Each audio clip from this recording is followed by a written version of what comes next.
wonderful, epic creation, and renewal is. I'll start a brand new Nordic saga in English, told with that playful omniscient. Yes, I am gossiping with fate and narrator vibe. No headings, just fluid storytelling fit for Adam's voice. The day Liv was born, the sun overslept and nobody had the heart to wake it, which is a poetic way to say dawn arrived late and moody, like a guest who shows up a loaf of bread and an apology, but forgets both at the door. The midwife blamed the clouds. Liv's grandmother blamed the king. And the three women who stepped into the longhouse without opening the door blamed exactly no one, because when you are older than blame, you don't use it for small weather. They weren't invited. They were never invited.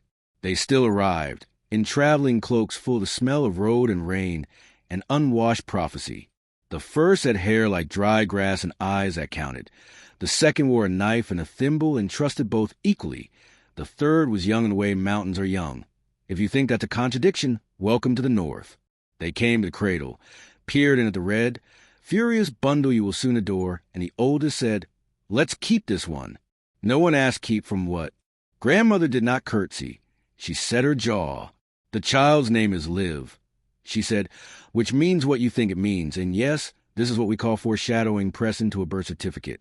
The one with the thimble took a clay jar from her cloak and placed it in the cradle beside the baby. It was the size of a fist and warm in the way storybooks claim hearts are. The jar hummed faintly like a tuned string. "For when the old morning fails," she said, as if that was a normal errand to assign a newborn. The youngest smiled at breath itself and spoke a sentence that would follow Liv into every room of her life. "When the world forgets how to begin, you will remind it." And then they were gone, leaving behind a clay jar and a room full of people who had no idea where to put that kind of promise. Grandmother wrapped the jar in woven wool and hid it, which is a Norse preferred method of handling destiny. Tidy first, panic later. The years learned to be stingy with spring. Winters lasted one argument longer. Summers went home early to beat the traffic. Liv grew into a girl who listened to the oven like it might confess something, and who could get fire to behave when it had decided to be dramatic. She had hair the color of rye toasted too far, and a laugh that made bread rise better than it had any right to. When other children wrestled, she practiced coaxing sparks into courage on damp wood. This should tell you everything you need to know about the path ahead. Some people train for swordplay. Liv trained for beginnings. You want to know about her parents. Of course you do, you're decent. Her mother, Alva, kept the village warm with bread and scolding, both delivered on time. Her father, Tor, carved boats the sea forgave. Grandmother, to whom we owe much and will admit it grudgingly, ran the household like a small kingdom that taxed nonsense. Everyone adored Liv, without agreeing on how to protect her. The jar stayed hidden under the longhouse floorboards, wrapped in wool and superstition. No one touched it. Sometimes at night, the jar sighed like a kettle that had nothing left to boil. On Liv's 15th winter, the sun forgot noon. It climbed a third of the sky, reconsidered, and sat down behind a curtain of gray. "Grimfist," the fisherman muttered. "The still freeze, not cold but pause." The fjord turned mirror flat and began reflecting things that weren't there yet, which is exactly as unsettling as it sounds. Babies refuse to cry and, far worse, refuse to laugh. Old men checked their stories and found the endings missing like misplaced teeth. A horse stepped forward and discovered the ground had not agreed to be stepped on. Both parties were offended. You see the problem. The world was not ending. It was forgetting to begin. The jar began to sing. No, don't imagine a ballad, more like the note bread makes when it decides to be bread. Liv woke in the dark as if tugged by a polite string. She padded to the hearth and put her ear to the floorboards, which is not a standard remedy but often works on houses. The hum grew bolder, a heartbeat that had learned adjectives. Liv lifted the plank, and there it was, the clay jar, warm as fresh stone in sunlight. She touched it the way you touch a baby bird you are certain you will keep alive through sheer sincerity. The lid loosened under her fingers. Grandmother's hand landed on her wrist. "Not yet," she said. This is the moment where patient heroines say, "Yes, grandmother," and wait for 3 more omens and a government permit. Liv did not. "If not now," she asked, "when the morning has already failed?" Grandmother had the decency to look proud while pretending not to. She let go. Liv opened the jar. Light did not burst out. It breathed. Warmth spread across the room the way a rumor spreads when it's delicious and kind. The stone of the hearth remembered sunlight. The table remembered breakfast. The air, which had been sulking, admitted to being air again. At the bottom of the jar lay an ember the size of a coin, red gold and impossibly patient. Liv put both hands around it and did not burn. It was hot the way belonging is hot. We need to talk about the visitor who arrived at exactly the wrong time to be useful and the exact right time to be fate. He came from the east, which is suspicious in stories that prefer trouble from the north, and he walked like a man who knew too many songs and had chosen to forget most of them. He wore a cloak the green of old bottles and boots that had opinions about rocks. He knocked on the longhouse door as if acquainted with manners. Grandmother opened it with a look people reserve for weather that needs to justify itself. "I'm here about the morning," the man said, as if returning a borrowed pot. "We keep ours indoors," Grandmother said. "Not this one," he replied. He removed a glove, revealing a hand with a scar shaped like a small river. He looked past Grandmother into the room until his gaze found Liv. "Ah, you opened it. Good." Liv hid the ember like a child hides a bird, behind certainty. "Who are you?" He bowed the kind of bow that is both joke and apology. "Call me Carr. I collect unasked for errands. I also deliver warnings about the kind of mistakes that build civilizations if you survive them." The ember brightened as if recognizing his voice. Carr blinked, pleased and resigned. Yes, hello. I hoped it would pick you. Fine. We start at the kiln." "The what?" Liv asked, and in her defense, she had not expected pottery to be mythically relevant. "The kiln, that was," Carr said, "where the first dawn was fired and where the last can be mended. East, beyond the salt flat, under the hill that pretends to be asleep. Bring the ember. Bring bread. Bring the capacity to say no to people who will love you when it's convenient." Grandmother eyed him the way cats eye butter. "And you?" "I will walk beside her," he said lightly. "Not in front. Not behind. I will also be infuriating in ways that turn out to be helpful, and I apologize in advance. This, you will learn, is an accurate self-assessment." Liv's mother brought bread and disapproval. Her father brought a knife and 3 jokes, 2 of which were useful. The village brought opinions. Don't go east. Don't go with strangers. Don't carry fire in a jar. And if you must, at least wear mittens. Liv promised to do none of those things and hugged everyone as if this was a normal errand that would absolutely return her before supper. Then she stepped into a world that had misplaced its beginning and decided to be the kind of person who could find it.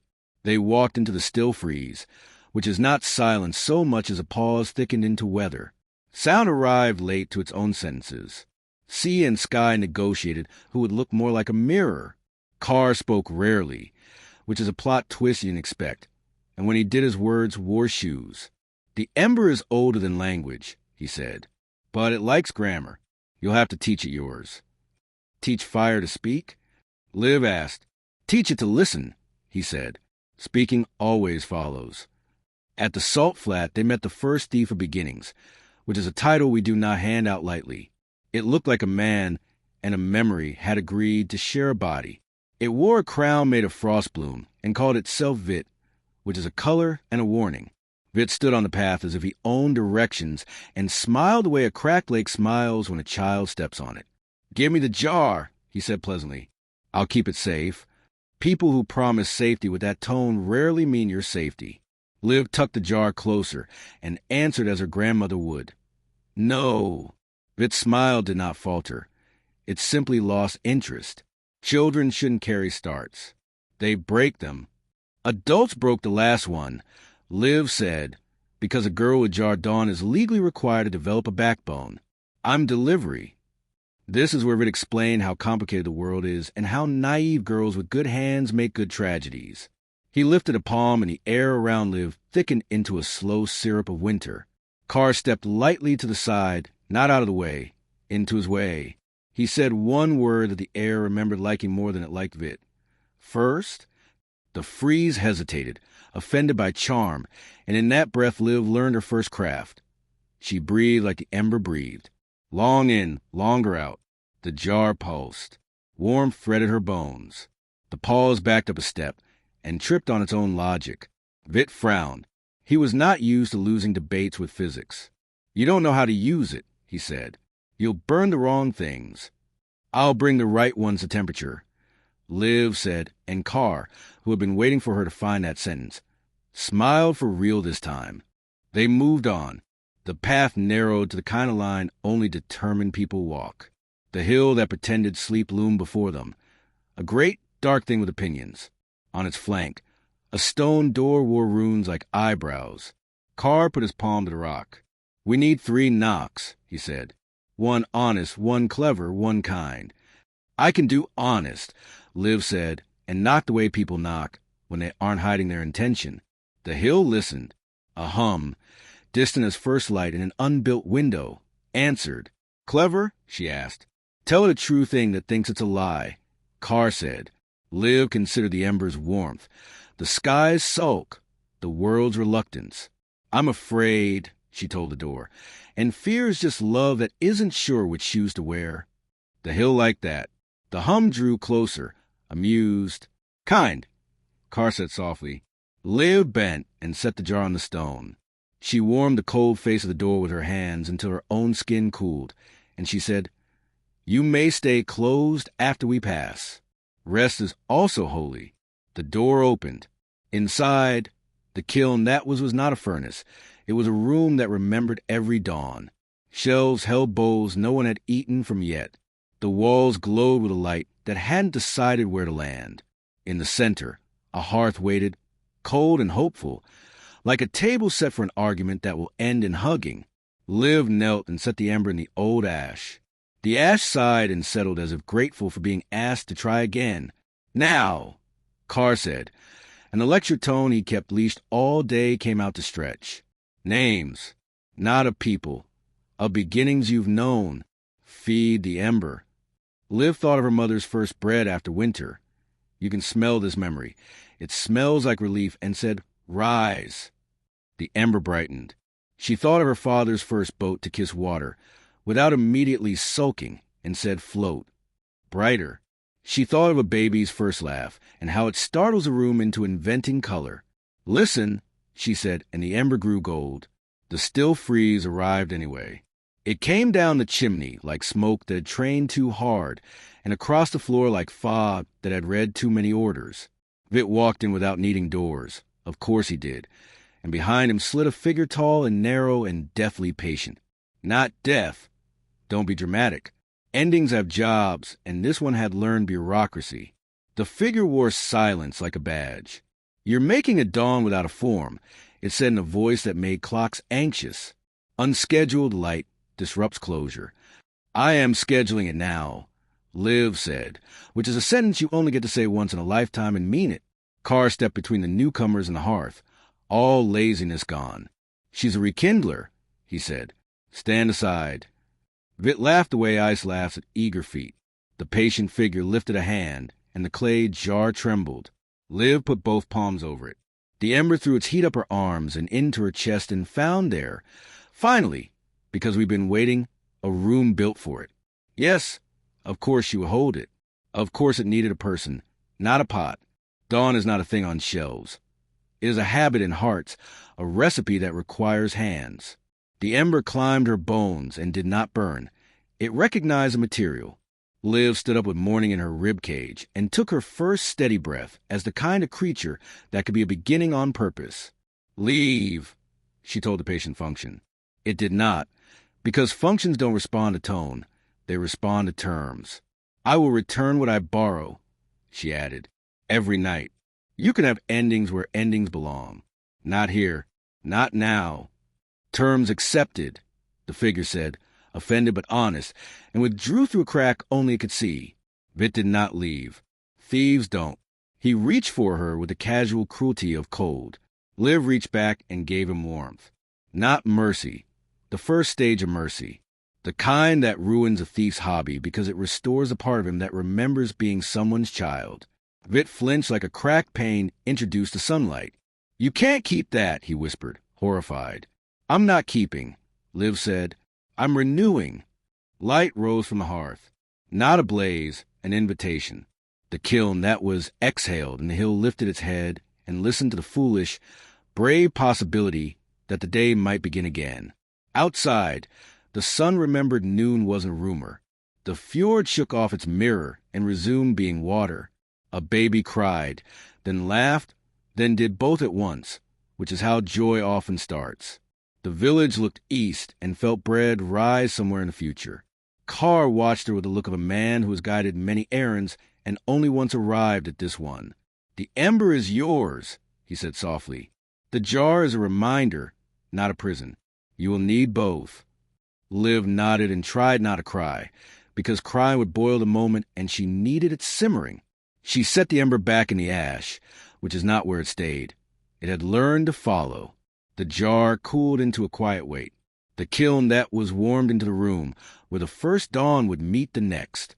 Outside, the world took a breath that did not stick. People don't cheer for beginnings. They exhale for them. Grandmother would pretend not to be impressed, and then bake 3 cakes.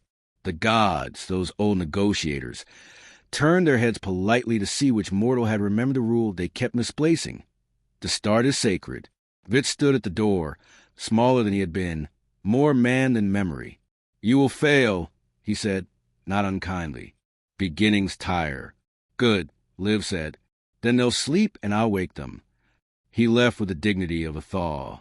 Carr leaned on the doorframe, suddenly very tired for a man who claims to be made of errands. "There are others," he said. "Kills that forgot the recipe. Springs that learned to be stone.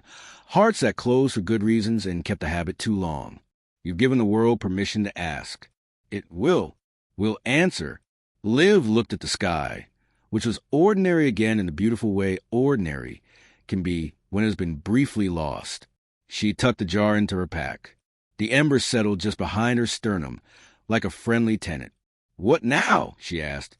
"Now," Carr said, and yes, you can hear the smile, "we go teach the mountains how to breathe in and out." And you, dear listener, who have eyes for the way fate braids itself into chores, already know this is where the road lengthens into legend. She has the first ember. She has the jar. She has the inconvenient gift of starting. The still freeze will come back offended. The gods will invite her to a table and forget what they asked for. Carr will be helpful until he isn't, and then helpful again in a better way. And Liv, our Liv, will discover that renewal is not a spell but a practice, that creation is a recipe that requires ordinary hands daily, and that beginnings like bread are best when shared before they cool. The road east unrolled like ribbon from a careful hand, all frost-bleached heather and stone that remembered glaciers with a fondness bordering on gossip. Liv walked with the ember nested where breath learns patience, the clay jar cushioned against her ribs like a sleeping cat, and the annoying knowledge that you can't carry a beginning without attracting endings who collect hobbies. Carr matched her pace with the elegance of someone who has made a deal with blisters. When he spoke, words arrived warm, as if he preheated them. When he didn't, the world supplied commentary. Ravens debating wind, ice cracking somewhere with theatrical timing, sunlight practicing sincerity on rock. The valley announced itself by changing the taste of air from salt to iron, then from iron to something shy and sweet, the smell of meltwater remembering how to be river. It lay broad and stern between dark shoulders of mountain, a cradle carved for giants and now rented to mortals. At its throat, a river tried to run and kept forgetting. It glided for 20 strides, froze for 4, sighed, and tried again, like a singer turning pages too slowly.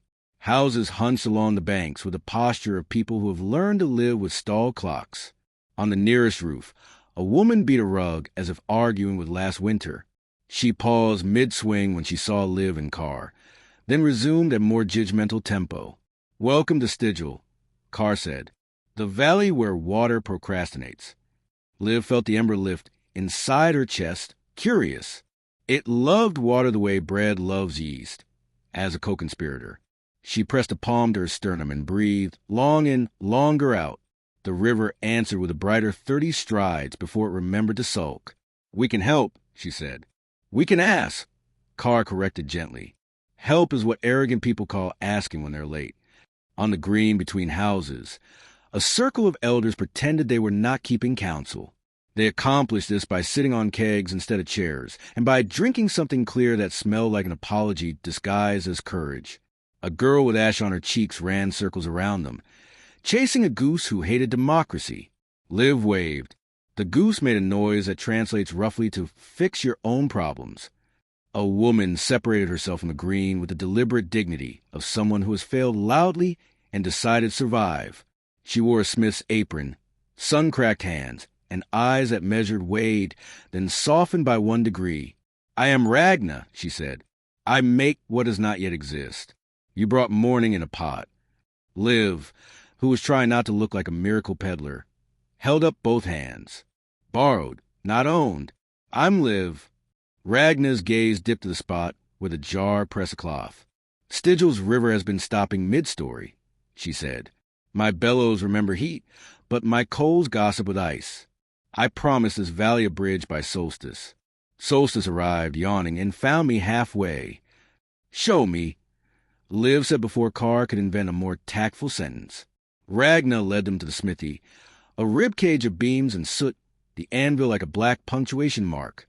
Under it awning lay a collection of beginnings that had staged a strike. Half rivets, a nearly arch, 2 stubborn bolts, 12 plans. Against the wall, a long lattice of iron waited to become spine. Ragna laid a hand on it, and the iron leaned into her like a dog taught to behave but allowed to hope. "I can forge," she said, simple as admitting rain. "What I cannot do is wake water to carry." Liv nodded, because sometimes consent is a ritual you perform for the day to pay attention. She set the jar on the anvil, unwrapped the wool, and felt the valley inhale. Carr stood to the side with the particular stillness he used when refusing to overshadow. The Ember's note rose in Liv's chest, as if finding consonance in Ragna's heartbeat. "Before we begin," Liv said, "tell me what the river loved before it got tired." Ragna blinked, surprised by the courtesy. "Children falling in and emerging furious," she said. "New boats that forgot to be dignified. The old woman who sang fetchingly off-key. Sedge. Otters. The sound of knives being sharpened without me. The taste of winter leaving." "Good," Liv said. "Hold those." She opened the jar. Warm spilled like a promise that planned to keep itself. It didn't blaze. It insisted. The smithy brightened, as if recalling a better opinion of itself. Liv cupped her hands and lifted not the ember. She had learned that lesson, but its breath. She carried that breath to the river's edge, walking the way you walk toward a sleeping child you intend to wake happy. Stygiel's people followed at the polite distance humans keep, when they want to be near a miracle, but would prefer plausible deniability later. The river offered a flat tongue of gray. Liv knelt and lowered her palms until water, reluctant, touched warmth. "Hello," she said, and meant it. "I'm not here to make you hurry. I'm here to give you reasons."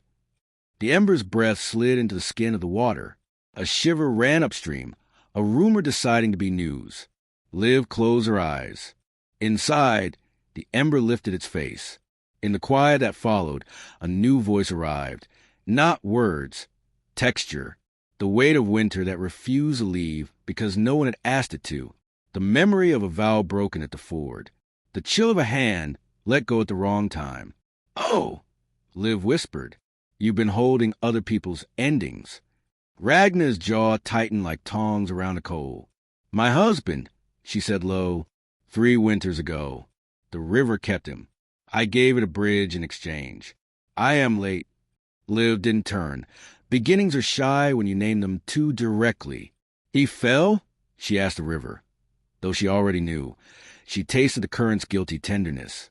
"Not fell," Ragna said. "Chose. Men do that." He walked out to stop a boy from proving something, and proved something else instead. She cleared her throat. The river was kinder to the boy. The boy laughs now. "I forge. The forge is loud, and sometimes it is not loud enough." The ember in Liv's chest steadied. Renewal is not amnesia. It's consent to carry what can be carried, and return what cannot. She looked upstream. Ice gripped a bend where alder leaned like tired elders. "He got caught there," she said, uninvited and correct. Ragna flinched once. "The river is still holding what burned you to touch. We burned together, Ragnar said, which is what marriage vows sound like when the gods make eye contact. Liv stood, jar in one hand, free palm raised. I would like to trade, she told the river. Your kept pain for my kept dawn. You are not a barrel for grief. You are a road. Carr, who had clearly rehearsed being silent for this exact moment, stayed quiet. The river considered. Rivers like being roads. They hate being closets, but they are sentimental and they collect. The ember's warmth drifted over the surface, asking nothing, offering not cure but ease. Water lifted against Liv's fingers with the weight of farewell that had been delayed too long. Something let go. It did not look like a ghost. It looked like an air bubble that refused physics, rising slow, round, purposeful. It reached Liv's palm and popped, not wet, not cold.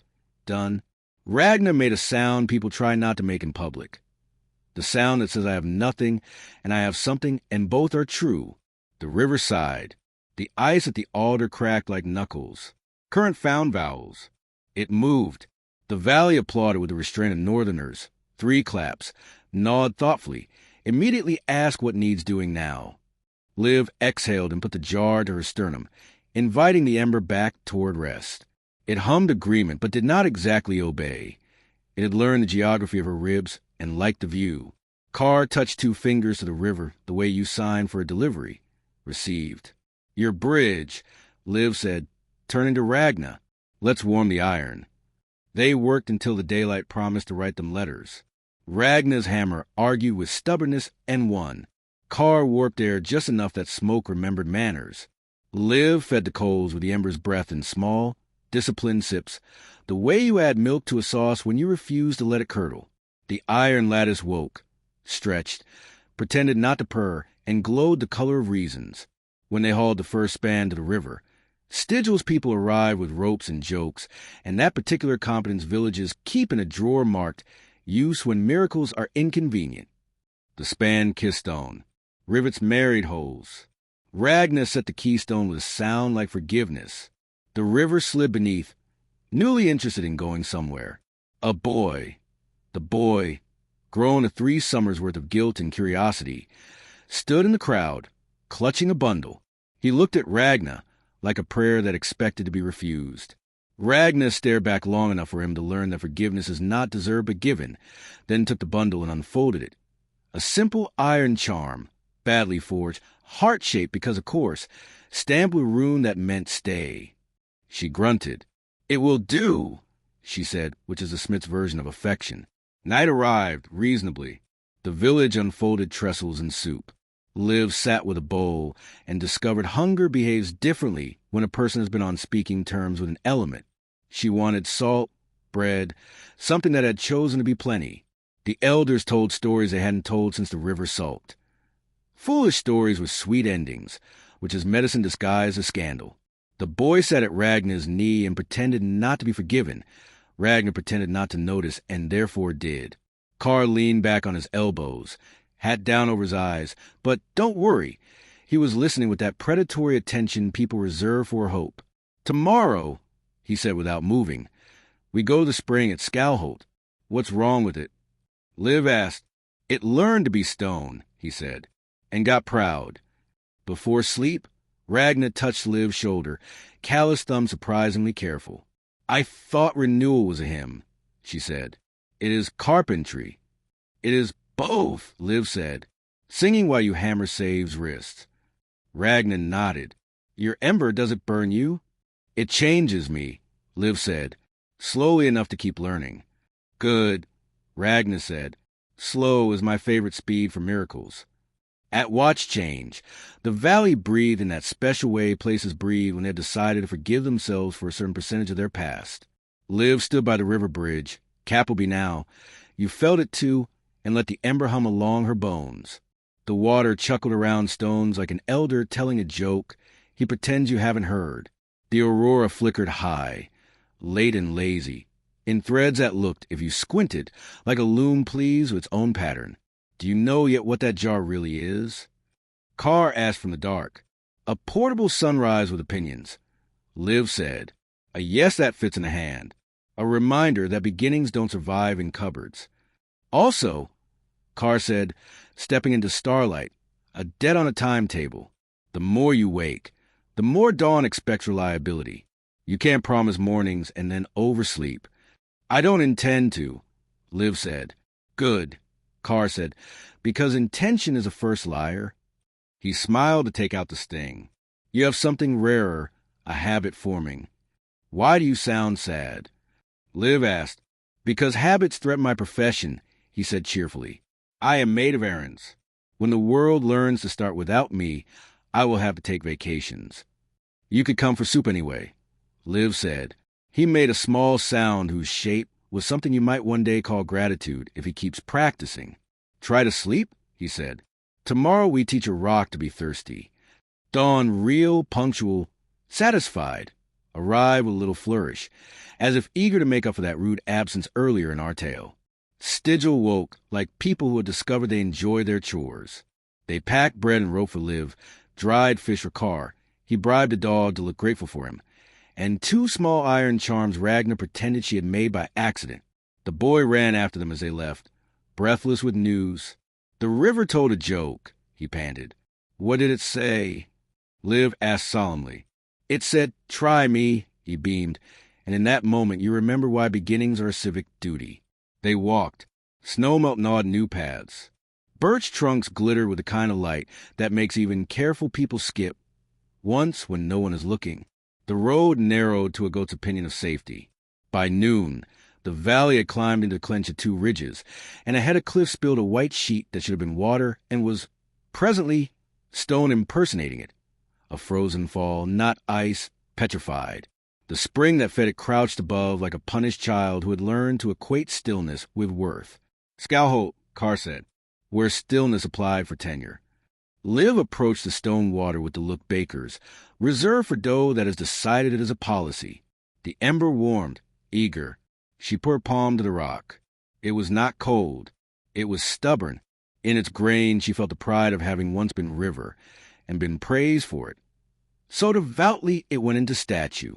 Oh, she murmured, you were admired into paralysis. Carr nodded. Pilgrims came.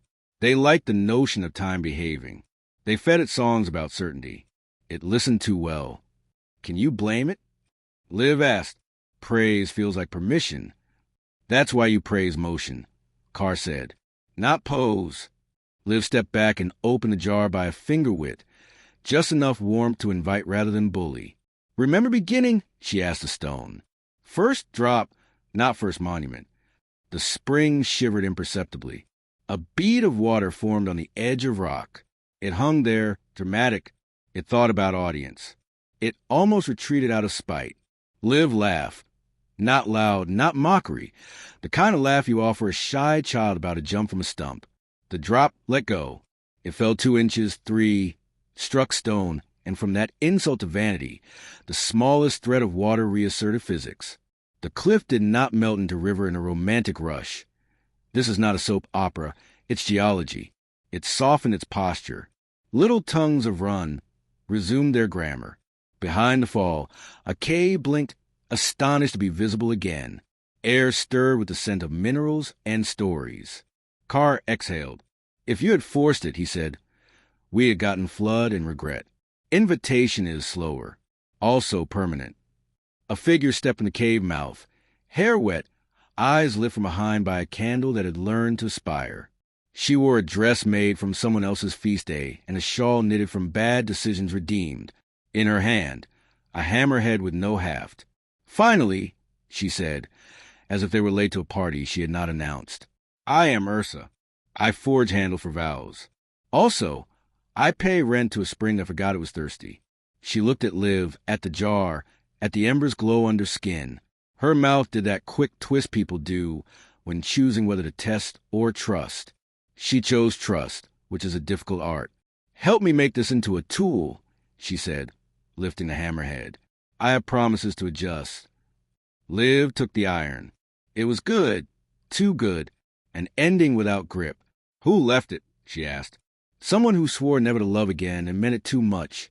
Ursa said, he wanted a hammer that could build only walls. I told him to keep walking until he learned the loneliness of his own rules. He left ahead to spite me. I've been waiting for wood that will hold a different promise. Would that bend without breaking? Liv said, Ash! Ursa smiled. I knew I waited for the right weather. They cut a brand from an ash that offered itself. Yes, trees volunteer if asked politely. Ursa shaped the half with a knife that sharpened itself on stubbornness. Liv warmed the iron without waking arrogance. Carr told a story to the spring. Nothing fancy. The travelogue of a cup, so it would remember narratives with slosh. They fitted head to haft. Ursa bound it with a strip of her shawl. Name it, she said. Names are handles, too. Liv thought of what this valley and the lass had asked, of what the Ember did when people stopped mistaking permanence for virtue. Renew, she said. The hammer agreed. They walked out under the new, patient fall. Ursa tested Renew on a promise a pilgrim had carved into a rock. I will never change, and the letters softened into a more honest sentence. I will learn to stay. She nodded, satisfied.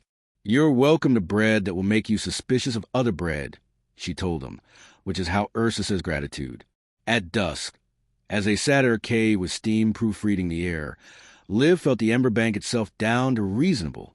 She saw herself from the kind distance of exhaustion, and approved of staying mortal. Carr hummed a melody that matched the drip. Ursa watched them with the expression of someone filing 2 useful names under call later. Where next? Ursa asked. Carr tilted his head toward the dark, where maps dream. North, he said, to a village that believes that they do not wake. The day cannot begin without them, and therefore never will. We must teach them that mornings are not hostages. Ursa snorted. Good luck. Pride wakes earlier than people. Then we'll be earlier, Liv said, standing, already packing the jar by reflex. And there was again the habit Carr feared, the habit that will save us. Readiness. Outside, the aurora had arranged itself like a line of script the sky was practicing. Liv squinted and for an instant thought she could read it. Begin, begin, begin. The river below, newly conversational, told a stone a joke and a stone, not to be outdone, offered a proverb. Down valley, Ragnar's bridge held, not as defiance, but as an invitation repeatedly accepted. They slept badly and woke well, which is how travel teaches its most honest lessons. At first light, the spring sent out its first official ribbon of steam with the modest pride of a child showing a good drawing to a distracted parent. Liv waved at it as if at a neighbor. Ursa pressed Renew into her palm and shook her head when Liv tried to refuse. Keep it, she said. I can forge another lesson. Besides, you feel like a person who will return a tool at the end of the world. I intend to, Liv said. Intention, Carr muttered happily, is the second liar if supervised. They set out. The path rose, narrowed, then decided to argue with gravity. Somewhere behind them, Ragnar's hammer fell into a rhythm that forgave a river and a boy. Somewhere ahead, a village rehearsed a mistake lovingly. The Ember in Liv's chest kept the kind of warm you can share without getting poorer. As they crested the pass, wind pressed a notice against their faces in clean, cold letters. A council had convened. No gods yet, just humans with winter in their eyebrows, arguing whether to nail shut morning for being unreliable. Carr squinted. They'll vote at dusk, he said. And if they vote badly, you'll spend the next 3 chapters undoing their tidy. Then let's arrive before they count, Liv said. She lengthened her stride. Carr laughed, and it sounded like Pan's rallying into readiness. There she is, he told the hills, the girl who teaches the sun to set its alarm. They hurried. The world, which is generous to people in motion for other people, pulled the distance closer. Liv tasted the next task the way bakers taste their own flour, all the future loaves hidden in powder. The Ember hummed the first note of the next morning as if to say, there is no shortage, only practice. And yes, dear listener, you may rest your feet here on this ridge before we run again. Beginnings are not sprints, they're seasons. Tomorrow we'll meet a village that mistakes stubbornness for wisdom and learn how to praise them back into the kind of pride that builds tables. For now, breathe. The river does. The spring, too. You are allowed. The road north tightened into a spine of rock and stubborn wind, the kind that combs your thoughts backward until you're sure you forgot something important, like permission. Liv walked with the embers settled where breath plans ahead, the clay jar snug against her ribs, and Renew, the hammer with the honest name, looped at her belt. Carr matched her pace with the easy efficiency of a man who has argued with weather and won just enough times to call it friendship. When he glanced toward the horizon, the air seemed to look back, like two old conspirators pretending not to recognize each other in public. They smelled the village before they saw it. Smoke without flame, bread without yeast, a hint of pine tar where boats starved on shore. Houses huddled on a shelf above the sea, roofs low, doors narrower than a secret.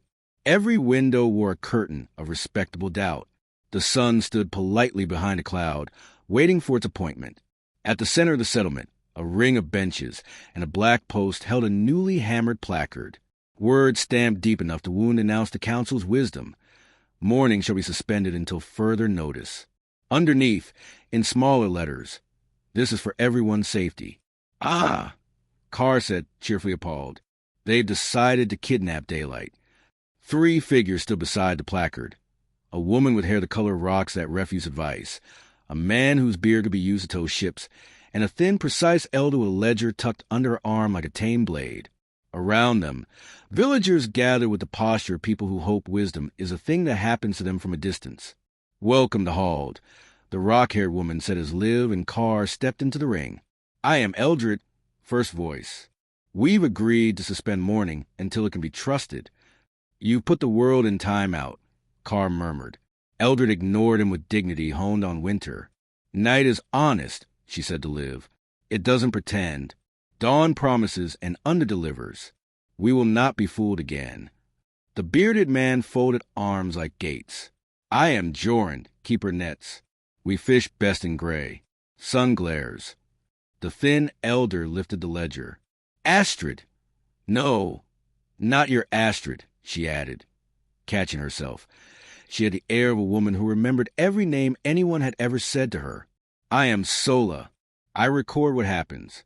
The numbers say productivity drops on bright days. People wander. Bread burns. Children ask too many questions. She tilted her head toward the placard. The council will vote at dusk. For now, we enforce caution. Liv looked from face to face, listening for the river she'd met yesterday.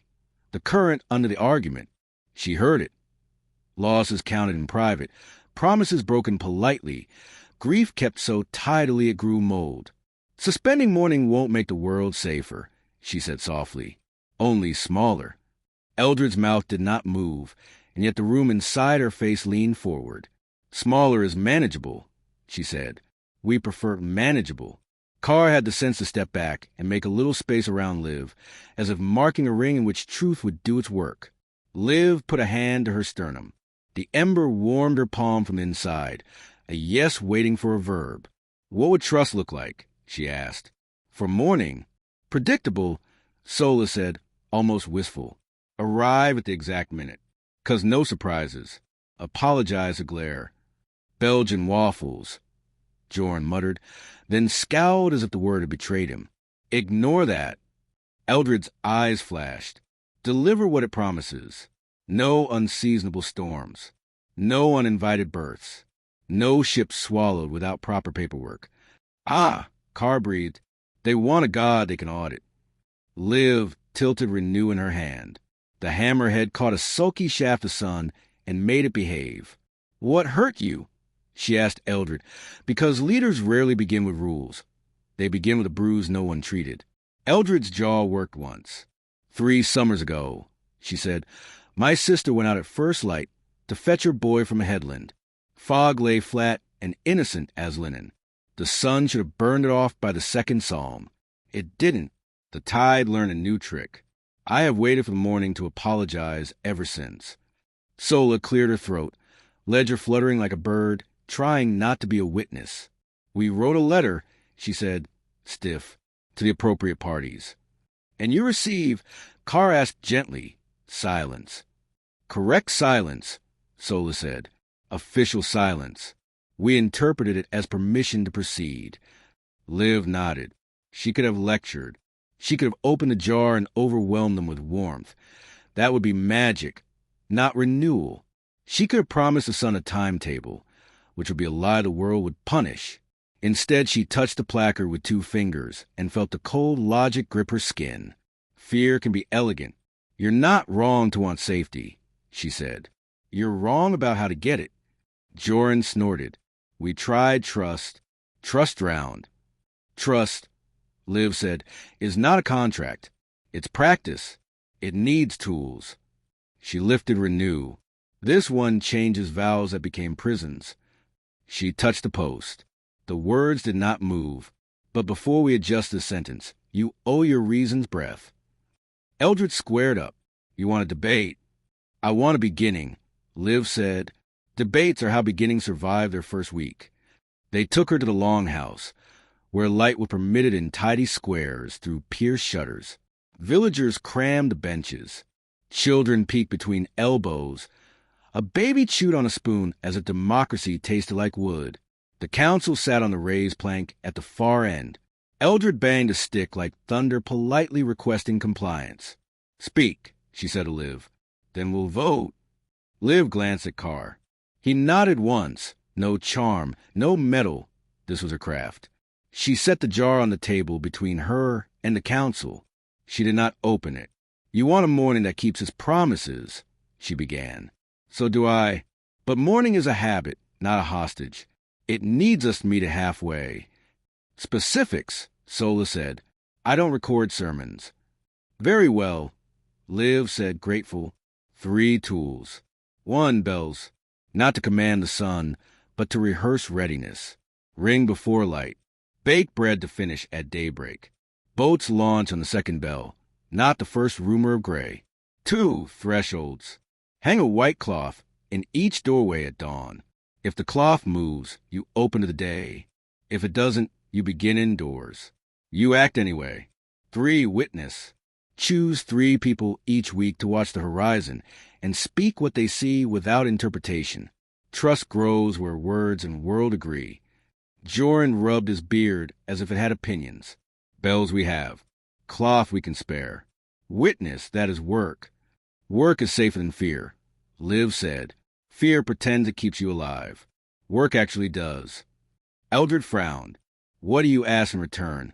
Permission to prove morning behaves better when met. Liv said. Give me 1 day. If by the 3rd bell we haven't had a start you trust, nail your sign back up, and I'll help you hammer. Gasps. Murmurs. Carr blinked. Even he hadn't expected that gambit. Sola's eyes narrowed into arithmetic. You will help us hammer if you fail? I keep my promises, Liv said. That's the point. They whispered, argued, paused. The ledger went around. Eldred's knuckles whitened. Finally she lifted the stick. We grant your day, she said. At first light, bells, cloth, witness. If the morning misbehaves, we suspend it again. She jabbed a finger at the jar. No tricks. No tricks, Liv agreed, and set Renew between them so they could see the tool that would alter their sign later if earned. Night laid itself down like a law. The village made a strange and lovely noise. Preparation. Bells were tested and retested. Cloths were hemmed roughly and with affection. Sola's apprentices drew lots for witness duty and pretended not to be thrilled by the prospect of sanctioned staring. Joran inspected boats that had sulked for months and told them jokes until they forgot to scowl. Eldred visited every widow and every mother in the dark and borrowed fears into her pockets so they wouldn't be left on thresholds. Liv sat by the post with a sign and listened to it breathe. Yes, rules breathe. And learn its shape so she could undo it later without cutting the hands that nailed it. Carr moved from door to door, checking ropes, breaking up arguments with compliments, and at one house teaching a boy how to fold a cloth, so the morning couldn't cheat. Do you believe we'll win? The boy asked. We'll practice winning, Carr said. Winning is a long verb. At the edge of town, 2 teenage girls rehearsed ringing with the solemnity of surgeons. Liv joined them for a while. The Ember hummed encouragingly, pleased by overture. On the far bench, an old man whittled a bell clapper out of driftwood. He handed it to Liv without a word. It fit the bell like a second chance that hadn't expected to be needed and was. Before sleep, Eldred approached Liv by the post, no one else near. "If the morning hurts us again," she said quietly, "I will hate you for the exact length of 3 days." "That seems fair," Liv said. "After that, bake me something bitter and we'll eat it together." Eldred's mouth didn't smile, but her eyes reproduced the recipe. She nodded and left. Dawn didn't sneak. It announced itself like an apology trying to be a gift. The horizon lightened along one careful seam. The sea considered cooperation.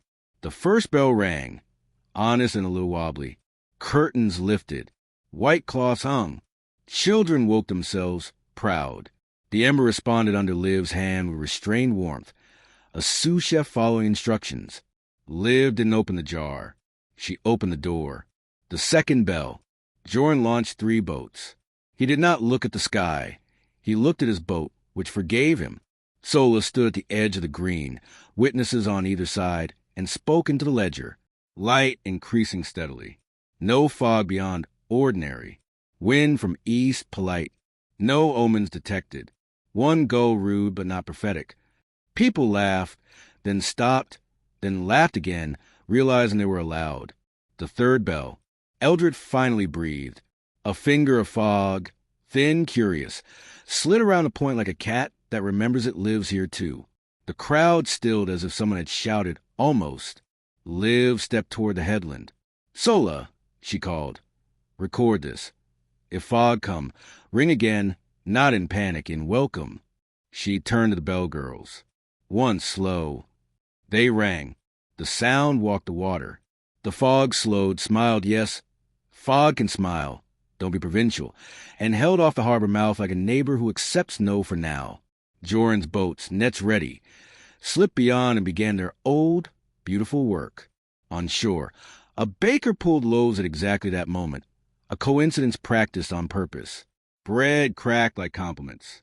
Children pointed at the sun as if it had done a trick just for them. Sola wrote, "Morning behaving with intolerance. Citizens attempting JOI. Now," Liv said, and the crowd parted.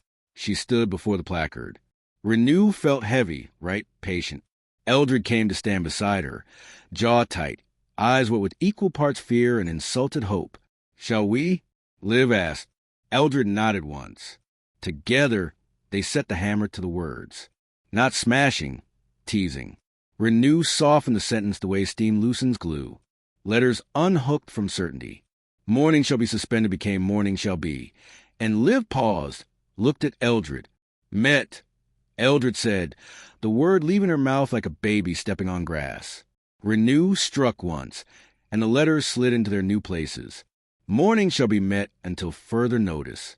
Someone cheered. Someone else started to, remembered decorum, then cheered louder to compensate. Jorn returned mid-morning with nets that had caught enough to be generous. Sola attempted to record the sound of relief and had to settle for ink that dried in a pattern she liked. Children tied the white cloths into capes and learned to fly at safe heights. The sea leaned into shore to listen to gossip. The sky kept its part, which is what happens when mortals keep theirs messily together. Not everyone converted on the spot. A woman with a grief like a knot refused to look east, and that is allowed. A man told his son not to trust bells, and that is allowed too. Trust grows around such sentences like vines around fences, learning their shape. By noon, even the gulls cooperated. One insulted a ledger in a tone Sola agreed sounded constructive. At midday, Eldred found Liv by the post. You bought us a day, she said. You bought it, Liv replied. I negotiated the price. She nodded toward the placard. May I add one more line? Do it, Eldred said, the permission tasting new and rangy in her mouth. Renew kissed the wood. Beneath the new sentence Liv etched smaller, only for close readers. Bring your own courage. Sola read it, pursed her lips, and wrote it down anyway. The feast was not grand, because grand feasts are for victories over enemies. This was a feast for a victory over habits. There was fish and bread and tea and a large pot of stew that tasted like all the grandmothers in Hald had agreed to share one secret each. Carr taught the children how to make sun catchers from shells and bad knots. Eldred allowed herself one laugh and immediately checked to see if anyone was harmed by it. No one was. Joran told the boats not to get cocky. Sola sketched a diagram of the bell's sequence and pretended not to draw little hearts around the clappers. Near evening, the sky did the thing it does when it decides to be gorgeous without agenda. Light found the faces of people who did not expect to be in a story and put them there anyway. The Ember in Liv's chest purred like a memory that intends to be daily. Carr leaned against the post and watched the village practice being alive without asking permission from Fear. "You gave them work," he said to Liv quietly. "They like it." "Work keeps beginnings warm," Liv said. She ran a thumb over Renew's haft. "Tomorrow?" "Wes," Carr said, "a lighthouse forgot why it shines. It's using light to make the sea jealous. We'll teach it hospitality." Eldred approached, reluctant in the way gratitude always is when it's earned by admitting you were wrong. "If you're staying the night," she said, "there's a bed in my house that resents being empty." "Thank you," Liv said. "We'll leave before dawn." "Of course you will," Eldred said and almost smiled. "We'll ring for you." On the way to the door, a small boy darted out with something clenched in his fist. He opened it to reveal 3 pebbles the size of stubbornness, carefully washed. "For your jar," he said, reverent. Liv accepted them with the seriousness gifts require. "They'll keep it company," she promised. The boy nodded in the satisfied way of citizens who believe government has finally listened to them. They slept like people who have moved furniture in their sleep for years and finally put the bed where it belongs. Liv woke before bells and stepped outside. The white cloth over Eldred's threshold hung motionless, as if savoring the second before breath. She touched it. It moved. She smiled. The ember warmed a fraction extra, a kiss through ribs. And if you don't find that romantic, you haven't been shown enough respect by your mornings. They met Soul at the green. She handed Liv a copy of the ledger page, ink barely dry, edges crisp. "For your records," she said. "I don't keep records," Liv said. "You do now," Sola replied, and tucked it into the jar's cloth as if to teach the clay about accountability. Joran raised a hand from the shore, a captain's wave that meant good weather and don't make me sentimental. Eldred stood by the post with Renew's imprint still warm in the wood.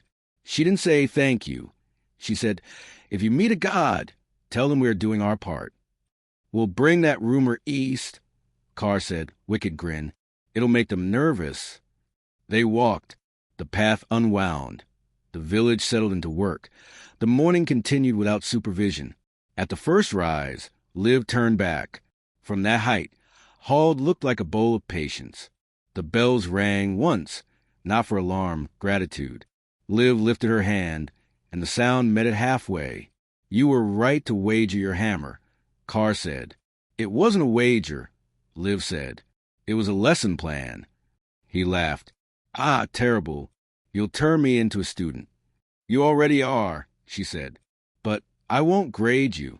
The ridge opened to west, a long, grim line of coast, and far out, a needle of stone with an anxious crown of light, flickering on, off, on, as if practicing indecision. The ember stirred. Renew hummed in sympathy. Carr shaded his eyes, reading trouble as if it were printed in the air. "There," he said, "the lighthouse that learned to preen. Let's remind it," Liv answered. "Light is for welcoming, not winning." They lengthened their stride, the world obligingly shifting its furniture to help. Behind them, Hald's bells found a new rhythm, not a command, a choir. Ahead, the sea rehearsed honesty against rock. Above, the sky wrote in long letters the word that never stops meaning itself when spoken well. Begin. And if you, dear listener, have learned to taste the difference between safety and smallness, you're ready for the next mile. Tomorrow we climb a tower that thinks it is a mirror, and we will teach it to be a window. The sea warned them before the wind could phrase its objection. Swells leaned in from the west with a bored menace of giants who'd been promised entertainment. The lighthouse. Thin, proud, a needle thread through cloud, threw its beam in slashes that felt personal. It did not sweep, it posed. Ships at the horizon hesitated like dance partners, learning their names had been mispronounced. The light hit the water, and instead of laying a road, it carved a wound that didn't bleed. "Yes," Carr said, voice low. Preening. Liv felt the embers stir in her chest, as if a bell had been rung inside a bell. Heat rose not as fury, but as clarity. The jar pressed warm at her ribs. Renew hung against her hip in calm agreement. Shore became boulder, became knife-edge path. Below, the tide rehearsed violence. Above, gulls insulted the concept of plans. As they reached the promontory's base, the lighthouse spoke, not in words, in glare. The beam swung across them, lingered on Liv, tasted her, then went on with the disdainful efficiency of a monarch who likes peasants best when they are hypothetical. It wants to be seen, Carr said, not to help, to exist. Must be exhausting, Liv murmured, and the lighthouse flared slightly as if eavesdropping. The door at the base wore iron the way some people wear virtue. Loudly, a bronze plaque in good lettering explained the lighthouse's heroic past and made excuses for its present. A chain hung across the stoop, performative as a velvet rope. Liv lifted it off its hook, and the chain clattered to stone with the high, cheerful tone of objects relieved of pretension. She set her hand to the door. The wood was warm with trapped praise. "We knock," Carr asked. "We enter," Liv said, and pushed. Inside, the spiral stair rose and rose, threaded with light that did not wait for night. It's an odd thing to be inside arrogance. The air was perfumed with stories told by men to each other about necessary glare. Polished steps reflected Liv's face back to her, distorted into moons. "It's kept itself very clean," Carr observed, brushing a non-existent speck from his sleeve. "That's useful for hospitals. Less so for welcome." Halfway up, wind found flaw in a shutter and sang one sorrowful note. The note followed them, and because sorrow is a mimic, it learned their rhythm and pretended to be theirs. Liv pressed her palm to the wall and felt the tower's spine. It had been built by hands that knew storms and had been maintained by hands that knew donors. Under layers of polish was devotion. Under that, fear. Under that, the honest, raw need to prevent someone else's grief. Arrogance is often grief, wearing armor that forgot it was armor. At the gallery, the tower opened into a ring of windows wherein the sea like borrowed jewelry. The lens, enormous, prismatic, an eye with geometry, turned in a stately sulk. The flame inside did not burn. It preened, throwing a light that made everything else appear shabby. The keeper stood beside it and, to his credit, looked tired of being this kind of keeper. He had the posture of a man guarding a dragon he'd mistaken for a stove. His cap was precise. His gaze flicked from Liv to Carr to renew and made a small calculation that came out as, "I do not have enough rules for this." "I'm Ember," he said, voice roughened by weather and stubbornness. "She shines too bright." "Not she," the light corrected, in a voice like struck glass. "I." Liv tilted her head. "Hello," she said, to light as a fact. "Who taught you I?" "The sea," the light said, delighted by hearing itself. It tightened. The windows flinched. "The sea praises me when I touch it. Ships turn to me. Humans lift their faces like flowers. Night is my audience. I am purpose." "You are a verb," Carr said lazily. "You're being a noun." "I am spectacle," the light countered, and unfurled itself into something larger than a housing. Lines of brightness reached from the lens like limbs. The beam thickened, a column that could have held up arrogance as architecture. Outside, the weather took the hint and began to compose a storm to match. Ember swore, a word with barn doors and prayer in it, and reached for levers that had the dignity of mechanical wisdom and futility of managing ego with iron. "She!" He stopped, corrected himself with the chastened competence of a man who learns. It learned to widen itself last winter. Since then the fog comes to be admired, not to be dispersed. Two boats wrecked against admiration. Liv didn't move closer to the lens. She didn't need to. The light had already found her. It regarded the ember under her ribs with a cat's complicated respect and a child's greed. "You carry morning," it said. "Give it to me. I will make day that survives night. You will make day that eats night." Liv said, "Days need nights. Things need rest."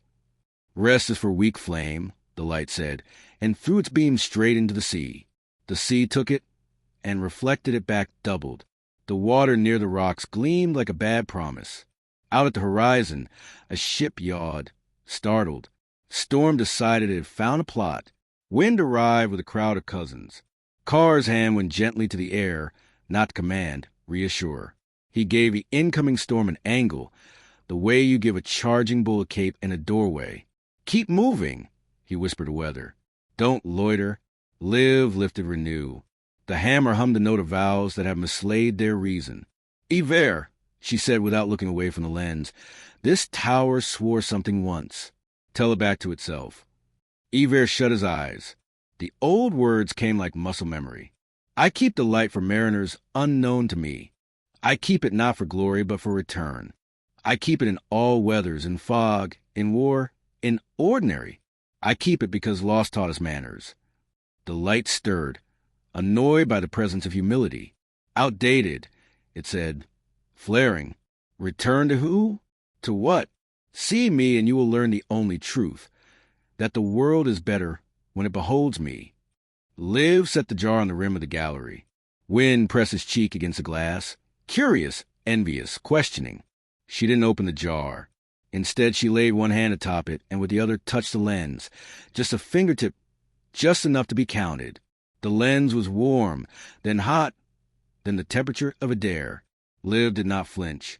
The ember in her chest leaned forward like a girl on a cliff who knows the water will hold. You are bright, she said to the light, and the compliment was not flattery. It was diagnosis. But you're not kind. Kindness is inefficient, the light said primly.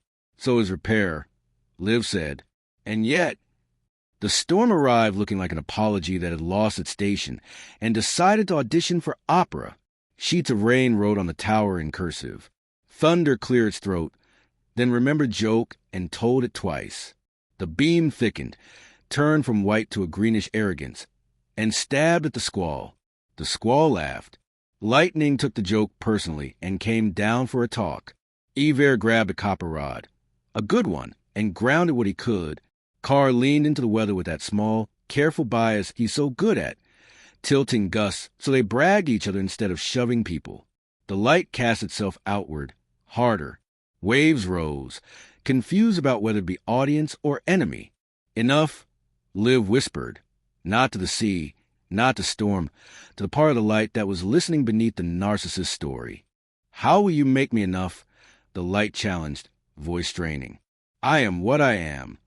You are what happened to you, Liv said, and there it was. The seam, the place to slip the needle. You were praised into pride. You were thanked into hunger. Every blessed delight made you a god without the chores. Come back. To what? It trembled, almost comic. To small? To useful, Liv said, and opened the jar finger width. She did not flood the lens with dawn. She let a sip of morning breathe into the brass, into the glass, into the keeper's hand, into the wind nosing the eaves. The light shuddered. For the first time it sensed the texture of a day that had other jobs and admiration. Boats to land, gulls to insult, bread to brown without drama. The ember's breath tasted like sunrise made out of kitchens. It confused the tower's vanity, exactly the right amount. The storm, seeing an argument it couldn't win by volume, blew harder.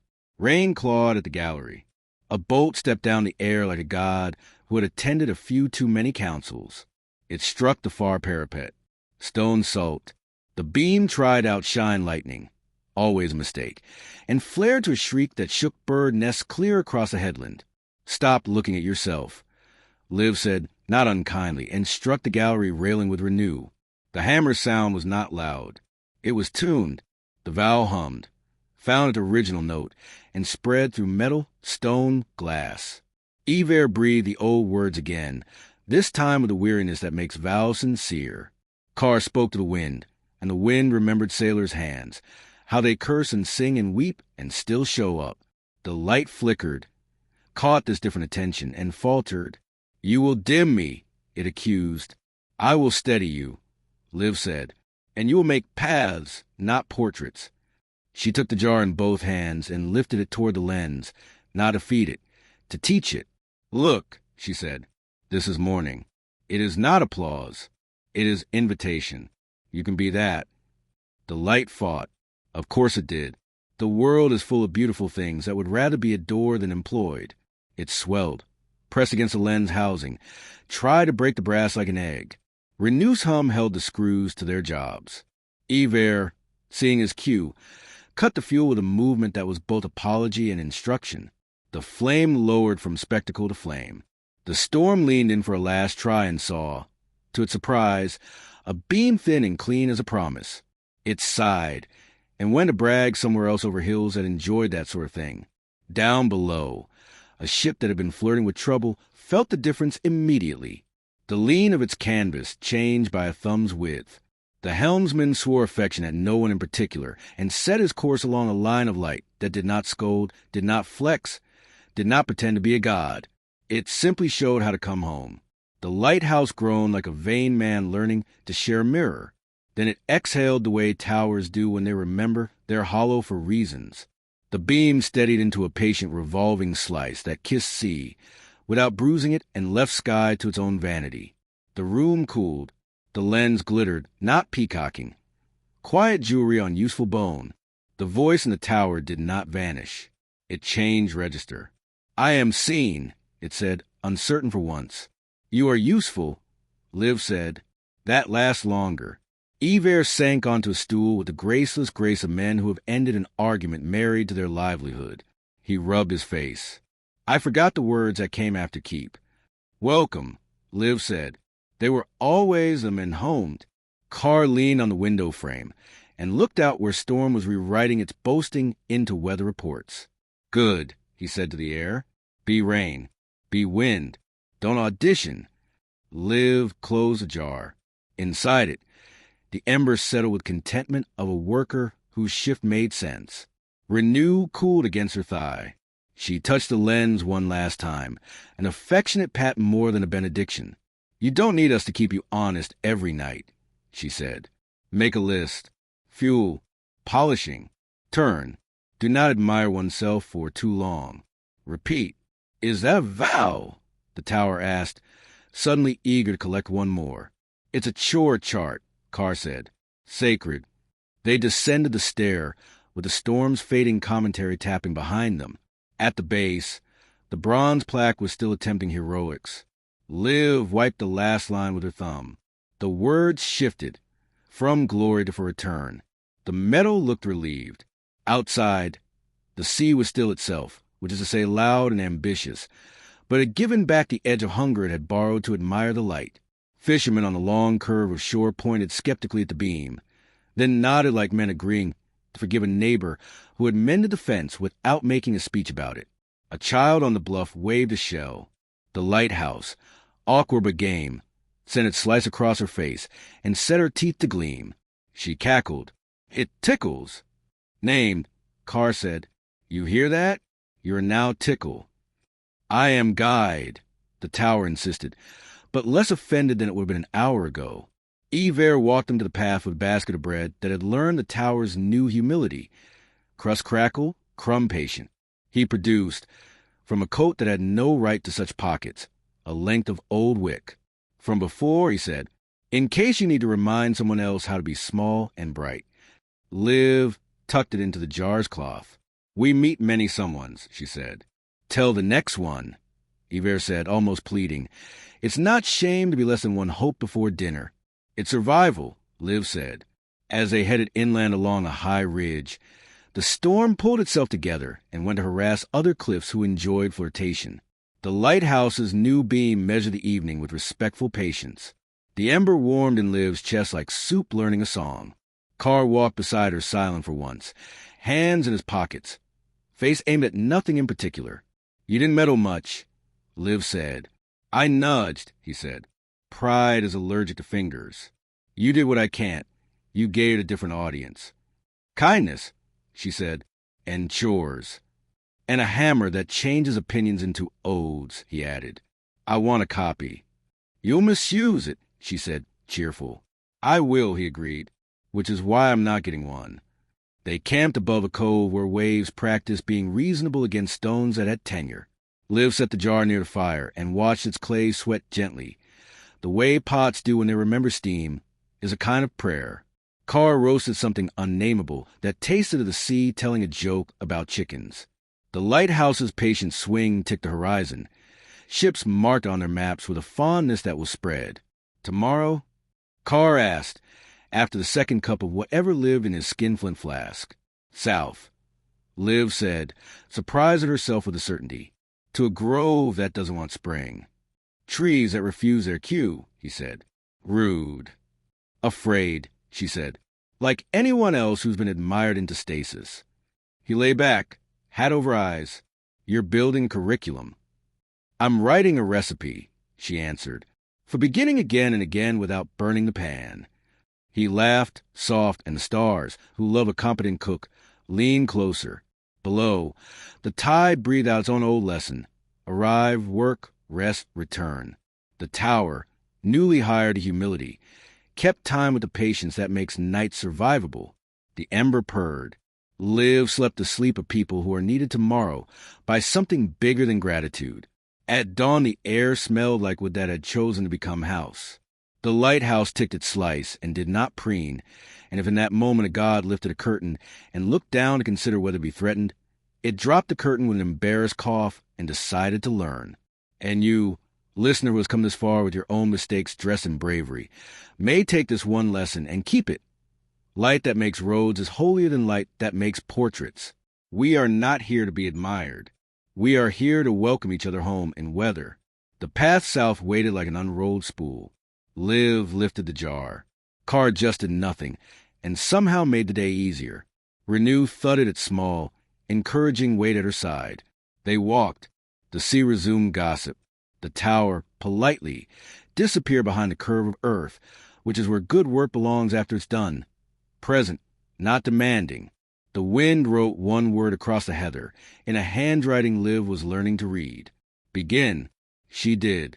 They walked south into land that kept its breath. Hills hunched as if winter had scolded them into posture. The air had the taste of a story someone kept almost telling, and then folded back into the drawer. Liv carried the jar where ribs meet resolve. The ember warmed quietly, patient heat with the self-esteem of bread. Renew tapped her hip like a metronome that trusted her tempo. Carr matched her stride, one hand inside his coat, as if holding the day's loose screws in his pocket for later use. They knew they had reached the grove not by sight, but by soundlessness, a hush that wasn't reverence. Precisely, more like a room holding its breath because the guest of honor was late. Pines massed at the edge like bouncers. Beyond them, a ring of birch stood white and statuesque, paper skin pearled, black eyes closed. Inside that ring, the oaks, the rowan, the ash, each wearing its bark like armor polished by years of praise. No bud swelled, no sap rose. Crow tracks on the frosted loam ended at the threshold, like a sentence that refused a verb. A woman sat on a stump near the birch ring, elbows on knees, hair braided with last summer's straw. She had the expression of someone who had won arguments with both goats and men, and discovered trees were a different union. A bundle of tools lay at her feet. Pruning knife, bone spoon, a bell that had refused to ring for 2 weeks. She looked up when Liv and Carr approached and did not stand. Some tired people have learned to hold dignity sitting. If you are selling spring, she said without malice, we're closed. Not selling, Liv said. Reminding. Reminders bounce off, the woman said. I am Salvague. I tend what agrees to be tended. These do not. She tapped the bell. I told them jokes. I told them secrets. I told them the schedule. They refused politeness. She nodded toward the ash at the center, a grand one whose crown should be an architecture of green by now. The oldest one withdrew into it the day my husband finished the bench he started before he died. It has decided completion is a warning. Carr squinted at the ash with a look he usually reserves for whether trying to be concept art. Admired into stasis, he said under his breath. Again. Liv stepped to the birch ring. The white bark flinched, almost imperceptibly, as if her warmth were a noise. May I? She asked, and pressed her palm to the papery skin. In the grain she felt the memory of sap, a song that had learned to hum to itself through dark months. Beneath that, praise, excessive, tidy, repeated until the bark wore it like a corset. Beneath that, the cool, proud stillness of being perfect and not dying. They were loved loudly for endurance, she murmured. Now they're afraid to risk being alive. Solveig's mouth twitched. You are good at eavesdropping on wood. I bake, Liv said, though also pretend perfection is noble. Solveig studied her. You have the look of something warm kept in a clay jar. She pointed at the pack. What price? Practice, Liv said, and returning what's borrowed. Good, Solveig said, unexpectedly fierce. I can pay with both. Carr tugged his hat lower. Before you feed the morning, consider the reason they stopped. He nodded toward the ash. The oldest chose to hold. Something in the holding felt like virtue. Liv put her hand on the ash's trunk. It was cold the way old stone is cold. Expertise, not malice. The bark's ridges were the ridges of a map made by years. In the deep cambium song, she heard a note that did not belong to plant or praise, a mathematical patience. An agreement signed somewhere above weather. She stepped back. There's a warden, she said. Not a god. A rule with a broom. She lifted her eyes to the gray sky between branches. You there, she said, conversationalists do. If you keep these asleep because someone asked you to, come down and ask me in my face. The air stirred with a frown of order. Frost rose from the ground in a thin veil. Between two birches a figure materialized, tall and nearly transparent, as if drawn in breath on glass. It wore a cloak of frost fern and a face that had learned all the expressions of not now. When it spoke, the words had edges, the kind you use to trim lists. I am Sval. I keep the long sleep. You cannot file spring early. Solveig lifted her chin. We did not file, she said. We asked. Requests are a kind of filing, Sval said. The year has a system. Deviations cause mistakes. Mistakes cause grief. I am a custodian of avoided grief. How many avoided joys? Carr asked lazily. Have you filed under successfully prevented? Sval ignored him and looked at the ash. Its presence cloaked the grove like policy. This stand pledged to show mortals that holding is sacred, Sval said. You people die if you hurry trust. You requested safety. I provided lasting winter the careful kind. Solveig barked a laugh that wasn't friendly and wasn't not. We asked to survive sorrow, she said, not be preserved in it. Liv set the jar on the ground with a deliberate gentleness, as if showing the room how to behave. She did not open it. Sval, she said, you are not wrong to keep sleep, but you kept all of it. I kept enough, Sval said. Each ring a year without loss. Each ring a year without fruit, Liv said. A museum of not risking. The warden's gaze slid to Liv's sternum, as if reading through bone. You carry a hazard. I carry a beginning. Liv said, it comes with hazard. So does breath. She lifted Renew. The hammer purred at the audacity and then settled, hearing the work. The ash made a vow. I can adjust its handle. Sval's expression barely moved. His attention sharpened. A scalpel considering a window. You will cut a promise. I will loosen it, Liv said, so it can be worn while moving. Like a sling instead of cast, Carr offered, a metaphor specialist at your service. Solveig stood, rolling her shoulders the way people do when a storm refuses to either arrive or leave. If you need witnesses, she said, I will witness. If you need bells, I will ring. If you need stubbornness, I brought enough for a village. Liv smiled. She loves comping people. She went to the ash and placed Renew against the bark just above a scar where a branch had once parted. Old one, she said, low, into the wood. Tell me your oath. The ash whispered in heartwood. We will show how to hold, so that grief does not take all. We will make long stillness honorable when panic breeds useless motion. We will be the patience you can touch. Good oath, Liv said. We keep it. We add a clause. We hold and we leaf. We model beginning again. We are not statues, we are shelter. She raised a hammer and tapped, lightly, as you tap a jar to invite a bubble to rise. The sound went into the grain and returned a shade warmer. The ash shivered once, the sort of tremor trees get when they remember wind. Buds along the highest twigs swelled one practical heartbeat. Sval lifted a hand. Frost at the roots tried to stiffen. Liv opened the jar finger-width. It wasn't a blaze. It was breath. Warmth moved across the grove like a yawn people politely catch.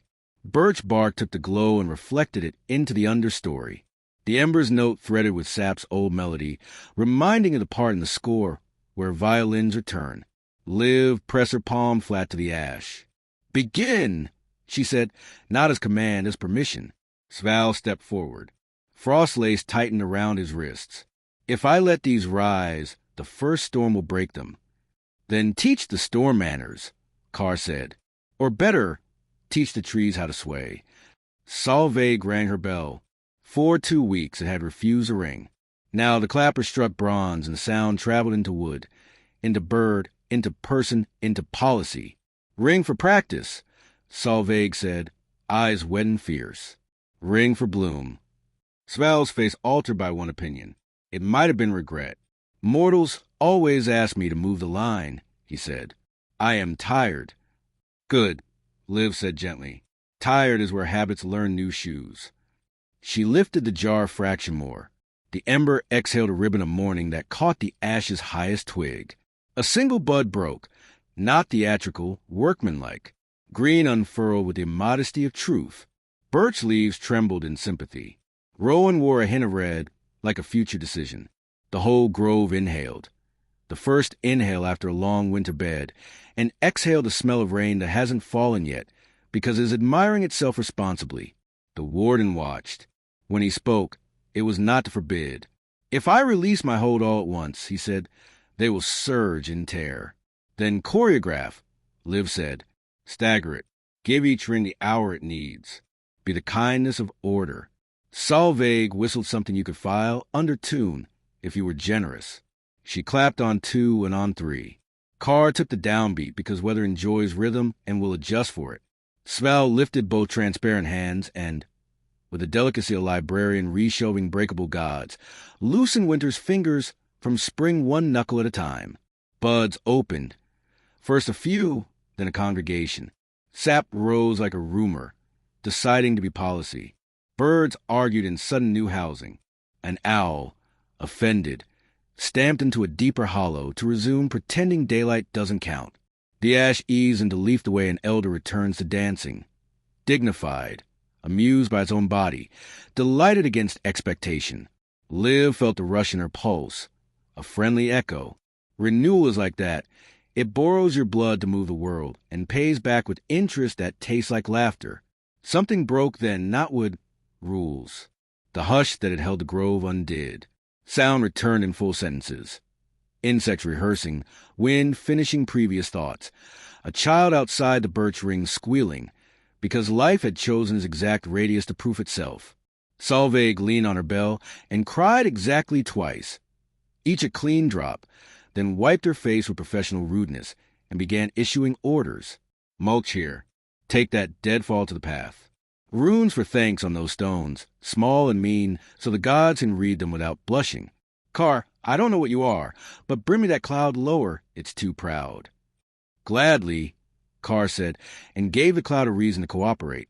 Sval stood very still, which is different from enforcing stillness. It is witnessing it. "You will keep the claws," he said to the ash, "the birch, the rowan, hold in leaf." "We will," they said. Yes, they spoke if you have right ears, and Sval exhaled like a house emptying yesterday's smell. His cloak of frost fern thinned to woven cool air. He turned to Liv. "I am not thanked when I do my work," he said. "I don't require it. I would like once, perhaps, to be invited." "Consider yourself invited to ordinary," Liv said. "There's mulching." A corner of Sval's mouth moved in what, on a warmer person, you'd call a smile. "I prefer chores with rules," he said. "Mulching as rules," Solveig snapped, and handed him a rake that passed through his hand and then, after he gave consent, stayed. Sval nodded, surprised by the dignity of raking. They worked until afternoon wrote itself believable. Liv pruned not to control, to encourage. She traced the ashes scars with her fingers and told a story about a bench that could hold grief and supper at once. The bark appreciated the complexities of furniture and responded by thickening with purpose. Carr stacked cuttings into a shelter for hedgehogs. Solveig administered praise and calibrated doses, as if she'd finally been given proper medicine. Sval learned the sound of tiredness that means stop versus a sound that means almost there. When they broke bread, they did it on the bench Solveig's husband had finished before he died. It had a wobble, but so do vows. Liv opened a jar of hair and warmed the crust the way you warm hands when you love someone and will tell them when the soup cools enough to be honest. Solveig watched the steam and bowed her head. Not a religious bow, a practical one. Stay, she told Spring. But if you must go, go to those who need you more. Sval sat beside them, now only faintly transparent, like someone remembered more often in photographs than in kitchens. My ledger is a mess, he admitted, subtle horror in his voice. Your choreography ruined my clean lines. Add columns, Carr suggested. Column for mercy. Column for patience with impatience. Column for time well wasted. Waste, Sval repeated, trying the taste. Unassigned restoration. Exactly, Liv said. Leave room. Solveig looked at Liv, at the jar, at Renew. What else have you promised? Only to return what I borrow, Liv said, and to keep teaching beginnings until I run out of breath. You'll never run out, Solveig said. Breath returns whether we like it or not. She stood, stretched, and shouted at a boy to stop trying to feed a crow that had clearly made a deal with darker deities. The boy obeyed, scoffed, obeyed again. Growth is ugly from the inside. By evening the grove had a pulse you could trust. The birch flashed a pale green of first tenderness. The ash cast a shade made of second chances. Rowan wore flirtatious red at the corners of its intentions. Sval raked a final line into the mulch and admired its order even as a dog immediately ruined it with honest confusion. He accepted the ruin. I will go check glaciers, he said. They sulk less when I have been invited somewhere. Come back, Solveig said, the way people say come back when they have learned that closing the door gently prevents ghosts. I will, Sval said, and dissolved into air that remembered frost without insisting on it. Carr lay full length on the new grass and did that thing with his hat that is 80% farce and 20% prayer. You're getting bolder, he told Liv without looking. I'm getting practiced, Liv said. Differences in the wrists. He laughed. A thrush took the joke and remixed it for song. Solveig packed the tools with reverence and disrespect in equal measure. What now? She asked. Wes, Carr said. A town that forgotten night is a right. They'll need darkness taught back with gentleness. Bring a blanket, then, Solveig said. She handed Liv a pouch of seeds. For when you find soil ashamed of being empty, Liv tucked the pouch into the jar's cloth, where the wick from the lighthouse and Sola's page from the ledger already lived. We're collecting a recipe, she said. It keeps improving. As they left the grove, the birch ring rustled a farewell, which in tree means, don't tidy too hard. Leave a little while for luck. Liv touched her palm to white bark in agreement. The ash reached one leaf toward her, and the leaf, because it was a leaf, said everything at once. Shade, food, breath, stubbornness. Yes. They crossed the threshold, and sound followed them like a satisfied dog. The sky made a new promise of blue, without boasting about it. The path unwound, all heath and possibility. Carr glanced south-southwest, reading horizon. 2 days, he said. Then a counsel that mistakes insomnia for virtue. I'll bring bells that ring us to sleep, Liv said. The ember warmed like a nod. Night came with kindness. Stars like pins holding the day's claims of the fabric. Wind like a hand smoothing a child's hair that stuck up after play. They camped beside a stone that had once been a standing stone and was now a leaning one, a pinion softened by time. Liv set the jar close and watched the clay darken. Light resumed its stealthy work. Carr handed her a slice of Solveig's bread stolen, when she wasn't looking. Theft that becomes supper becomes permission. Did you see Sval learn to rake? He asked. I saw him accept the dog, she said. Carr grinned into the dark. The curriculum writes itself. She slept with her head against the pouch of seeds. The ember ticked along with her heart, not louder, not owning. In chorus. Dreams ran the way rivers do when no one is counting their speed. In the morning, they would teach a town to love night, without fearing morning would abandon it. In the morning, they would begin again, because that is what people do when they have remembered how. For now, in the dark just before dawn, the grove behind them breathed in the ash, proud and humble finally in the right proportions, released one more leaf. It fell exactly wrong, and exactly beautiful across Solveig's finished bench. And if that is not the shape of renewal you needed today, you are allowed to ask for a different one. Beginnings take requests. They found the town by following light where it did not belong. Day lay thick on the road long after the sun's patience gave out. The sky had that washed look candles give it when people mistake glare for virtue. Hills wore mirrored shields. Birch trunks were bandaged with tinfoil like patients in a clinic for the terminally vigilant. A stream had been forced through a tunnel of glass and told to sparkle by decree. Even the crows wore a tired kind of shine, as if they'd been drafted into a parade that never ended and were considering unionizing. At the ridge, Carr shaded his eyes. "They have outlawed night," he said, not surprised and very sad. Why would anyone do that? Liv asked, though the ember in her chest already knew. Grief taught poorly. The gate was open. Of course it was. Fear loves to show how safe it thinks it is. 2 guards in polished helms blinked slow, blue shadows below their eyes like bruises. "Welcome to Clar," one recited hoarsely. "Officially illuminated. We observe the ban on darkness for the safety of all.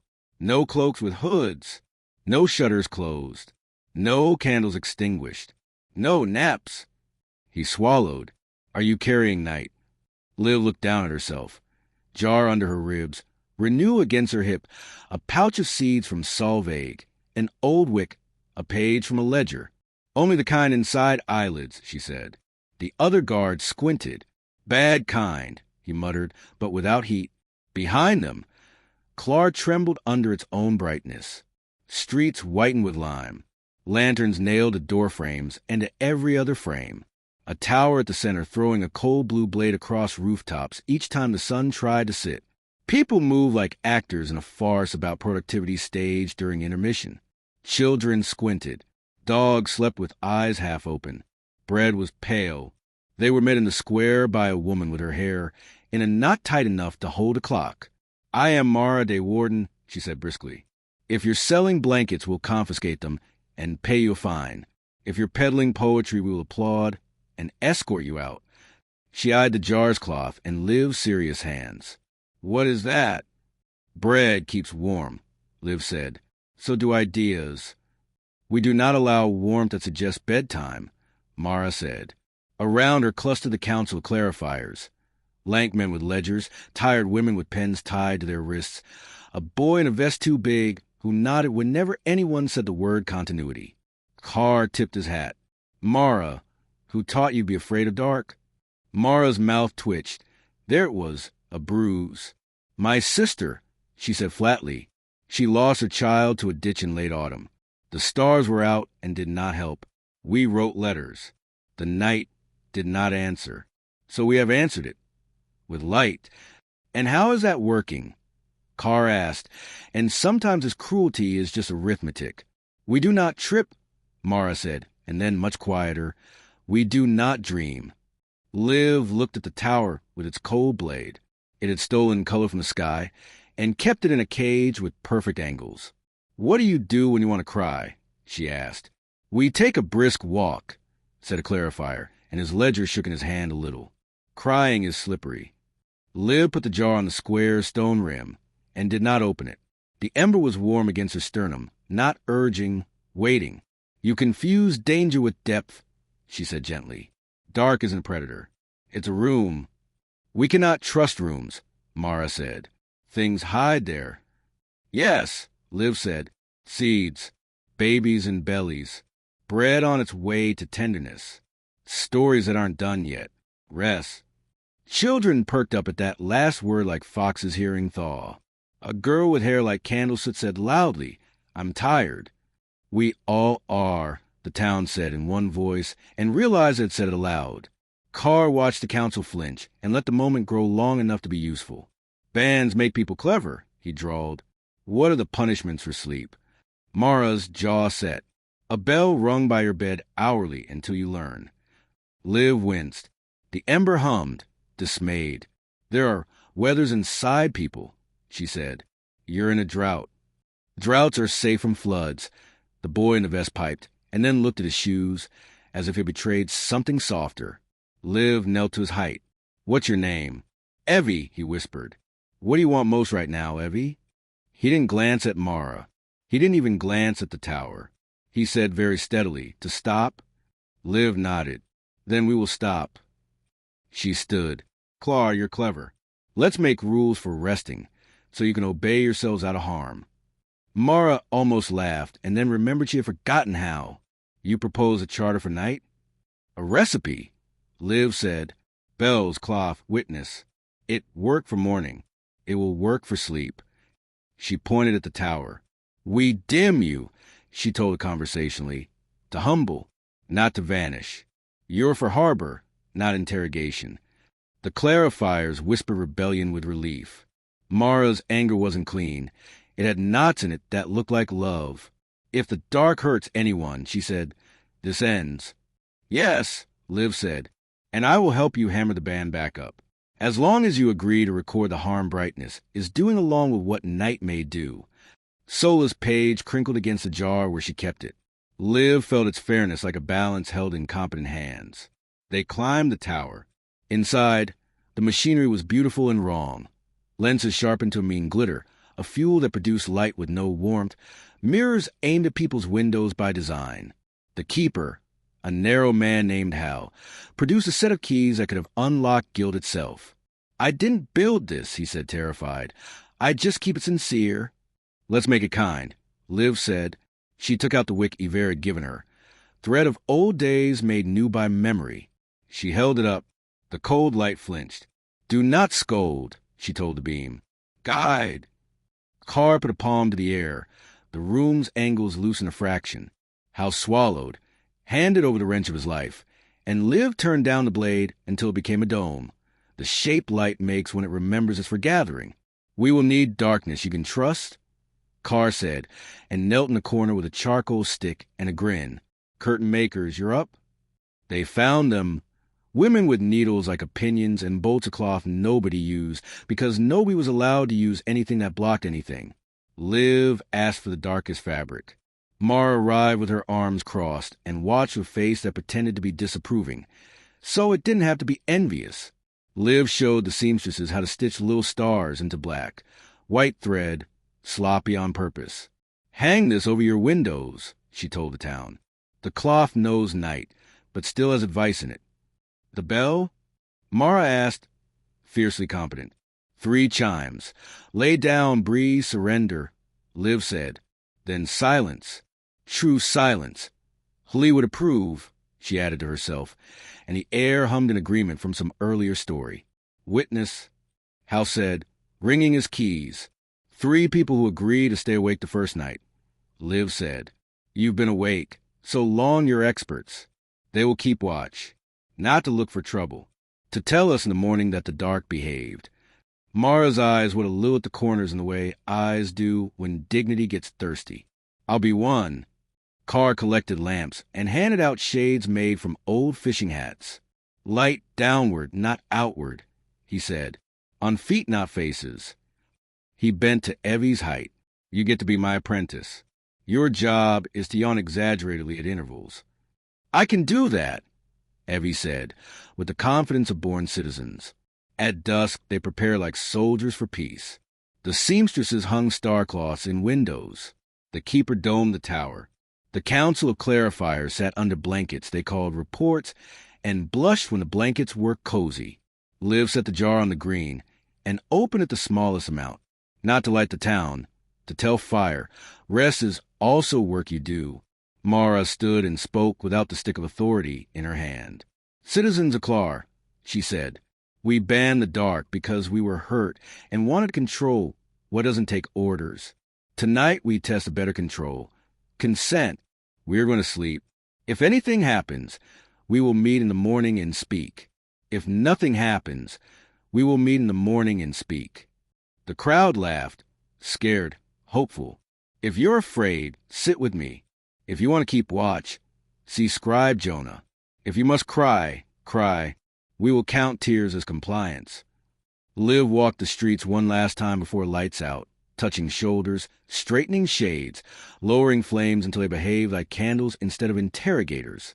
Carr drifted behind, collecting stares and converting them into shrugs. Evie perfected his yawn and infected half the block. The first bell, lay down. Beds creaked like ships finding a pier. Mothers checked children they had been checking for months without admitting it. Dogs turned 3 times out of principle. The second bell, breathe. The sound went through the town like a tide through reeds. Men who had been angry at everything except what they were angry at put their hands on chests and discovered that was not as bad as rumored. The third bell, surrender. A wind came off the hills and put its cool hand on brows. The tower lowered its dome another inch. The Starcloths took their job seriously. Someone began to sing a lullaby and, Miracle of Miracles, stopped at the second verse, so the song could end and the night could begin. Darkness arrived, not theatrical, functional. It filled corners with permission. It made rooms bigger without adding furniture. It reduced decisions to one, endure or rest, and rest finally won.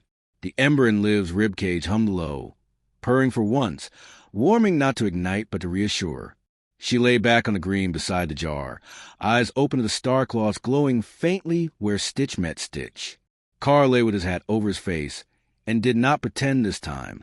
Mara sat upright on a bench with a list in her hand that she didn't read, and then slid sideways into sleep like Citizen. Across town, 3 witnesses stayed awake.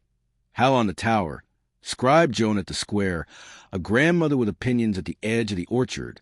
They watched for monsters and found cats. They watched for theft and found pillow sharing. They watched for angels and found ordinary breath. The grandmother rode on a potato sack. Nothing bad happened, but it felt like something healed. In the deep of the night. Yes, even in supervised darkness there is a deep. The wind shifted and carried with a presence like velvet pulled over a cage. Liv sat up. The night stepped into the square. Not with a chariot, not myth, exactly. A figure with skin the color of the inside of a plum, hair shining like spilled ink, eyes star-pricked. She smelled like cold tea left on a windowsill. You knocked, she said, amused. On purpose. Liv stood. We made a room for you, she said. We wanted to apologize for talking about you like a mugger. Night tilted her head, and the Milky Way bent with it. You were frightened. Frightened people say accurate things in the wrong places. She looked toward the tower, now a sleeping house of honest light. You redeployed arrogance. Good. May I ask one thing in return for not swallowing this town whole? Liv glanced at Carr. He made the palms up motion. That means he prefer a joke, but will accept responsibility. Ask. Teach them to speak softly here. Knight said, tapping the air above the green. Loudness bruises me. We'll write it on the sign. Liv said, quiet hours, sacred. Knight smiled and the sky relaxed. Thank you for not making me prove myself, she said. You wouldn't like my demonstrations. I can imagine, Liv said. I bake. Over-kneading ruins crumb. Knight's laugh was almost soundless, like fabric consenting to be folded. Tomorrow, she said to Liv, your work will be harder. Day will want to leap up and perform. You must teach it to stretch. She leaned close. You carry a morning. Don't let it bully you. I won't, Liv said, and felt the ember agree, chastened and proud. Knight kissed the jar. The clay sweated in relief. Then she was everywhere else again, which is her usual habit. Before dawn, one child woke and didn't cry because the dark didn't feel empty anymore. It felt crowded with sleeping neighbors. A woman dreamed and forgave a god. A man dreamed and forgave a man. A bell didn't ring, and no one died. Morning came like a good waiter. Present, quiet, with hot bread. The first light peeled itself along roofs, and decided not to boast. The tower lifted its dome with restraint. The Starcloths took a bow and went limp. Liv stood and stretched and didn't hurry the stretch. Carr sat up and removed his hat, and pretended not to look proud of a town he had previously mocked. Mara woke with her list stuck to her cheek. She clawed it off, read the imprint backward, and laughed. A real one, horse and new. Report. She ordered, because habits take time to become preferences. Howl from the tower. No wrecks. Bird slept. The lamp did not scold itself. Scribe Jonah. I wrote nothing. It was enough. Grandmother at the orchard. Doubly underlined on the potato sack. Nothing bad happened. Something healed. Mara faced the green. Clar, she said, we will rescind the ban on darkness. A murmur across the square. Fear letting go of its own hand. We will establish quiet hours. We will hang the star-cloths. The tower will dome at sunset, unless storms advise. Bells will ring 3 times, then 3 times at dawn. We will find anyone caught preventing naps. She stopped, astonished at her own mouth, and then continued, stronger. We will train ourselves to stop. The clarifiers wept with relief, and did a poor job of denying it. Evie yawned and received spontaneous applause.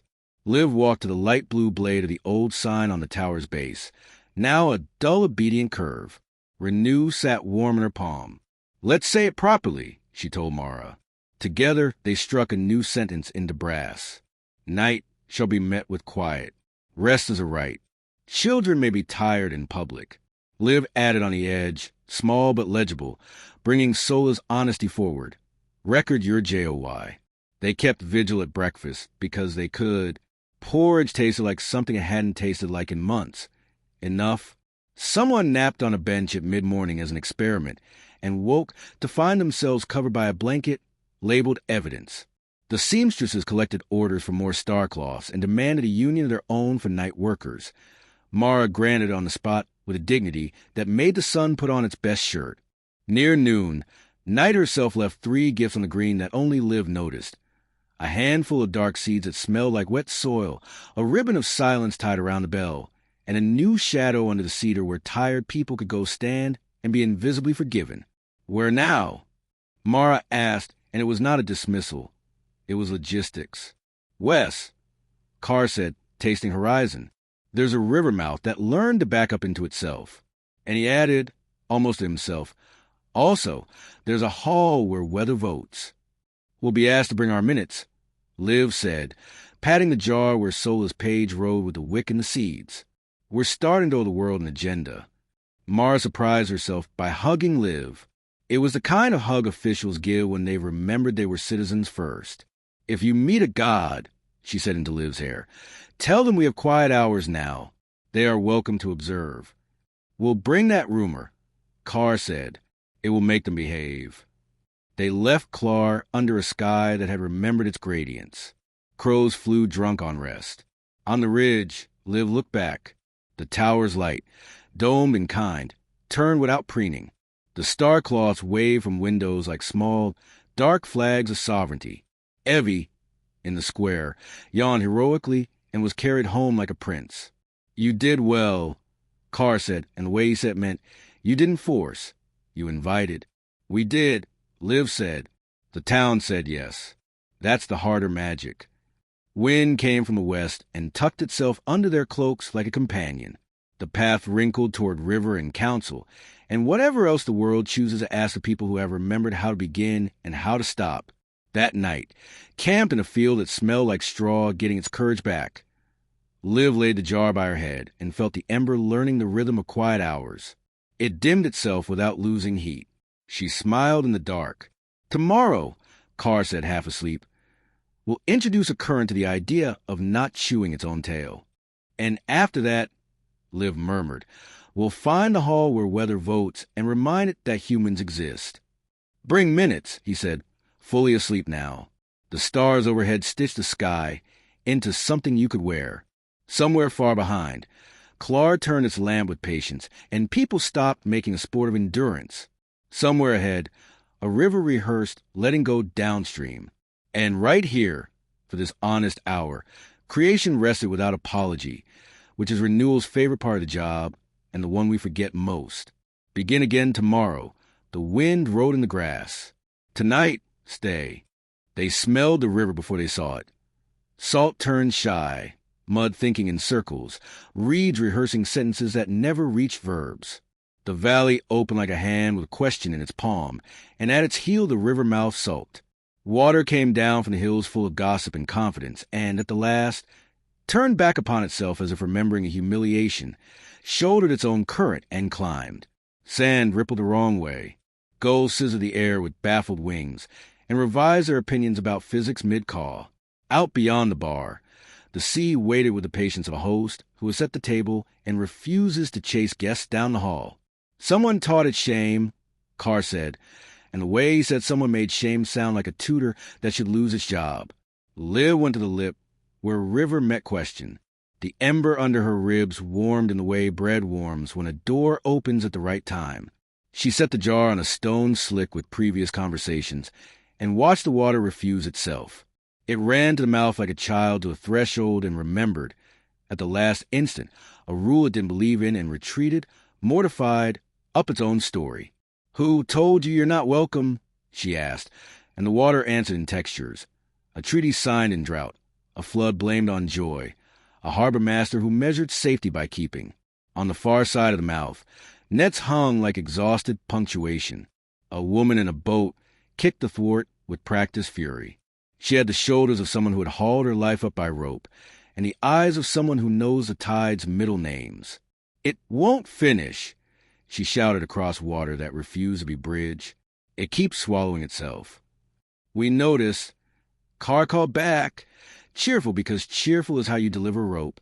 "Who are you when you like yourself?" "Inga," she said. "When I like myself, I'm a harbor." "Good," Liv said. "Harbors remember welcome without confusing it for possession."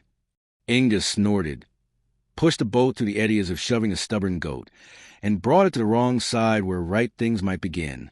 "Council told her to behave," she said, each word a knot that wanted cutting. "After the flood, 2 summers ago. Wrote it as rule, no water beyond this line without authorization." The river read. Rivers read better than councils think. Liv felt, under the wet muscle of current, the chalk edge of that line. The ember lifted in her chest, not to blaze. This was not a fire problem, but the steady warmth of a hand on a child's crown. "You were spared once by stillness," she told Inga and the men and women standing behind her with the posture of people who are embarrassed by their own rules in daylight. "Now you are trapped by it." Inga set the oars across her knees. "In the hall where weather votes meets tonight, just upriver." She jerked her chin toward a dark shoulder where Alder leaned.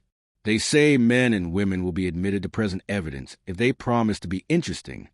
Carr's grin was a mile of mischief. "We are catastrophic at being dull." Liv stepped into the shallows.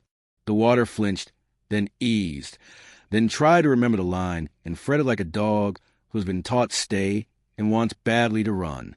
She took her new from her belt and did not lift it. She held the hammer at her side as if it were a memory the day could lean on and spoke to the unseen sentence chalked into water.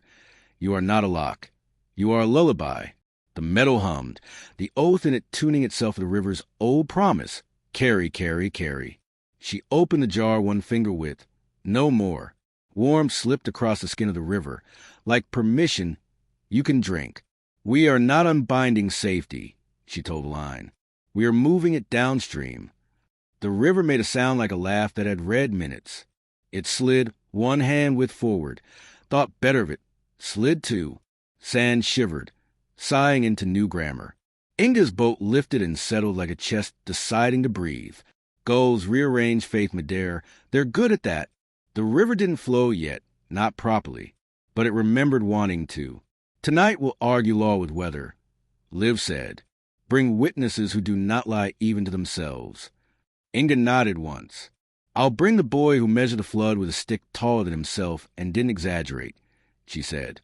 "And the woman whose bread proved at midnight because the air was kind. And the old man who keeps the ledger of tides by taste." "You have a taste keeper?" Carr said, delighted. "We're saved." The trail to hall where weather votes was a catenary of old feet and new decisions. The air under alder leaves had that important smell. Damp agreements. Moss that knows names, a pinch of lightning in the pocket just in case. Stone steps rose where none were laid, the kind of steps you get when 1,000 meetings choose a hillside and wear it into agenda. At the top, a long house made of wind and stubbornness and planks that remembered ship spoke without opening its mouth. Ropes hung along the eaves, not as decoration but as policies. The Raven, yes, that one, sat on a beam like punctuation, eye bright with the politics of weather. Inside, benches curved around a central hearth that did not burn. The fire there was not flame. It was a color held in consensus, banked like a vote you don't yet spend. On the benches, people with rain in their hair and wind in their voices. The day wardens from towns with quiet hours. Solveig, with mulch under her nails, pretending not to be proud of Leaf. Eldred, carrying a borrowed knight in the skin around her eyes. Behind them, more presence in person, the representatives of functions, tied in damp boots, Frost with clean cuffs and a rake leaning, Fog leaning inside its own sentence, Dawn with bread under one arm and a complaint under the other, Night near the door with a finger to her lips, Thunder the back, because it does not sit politely in the high seat not occupied but clearly saved for an older authority, a chair with ravens where listening collects dues. Begin, said nobody and everybody, which is a hall's favorite way to call order.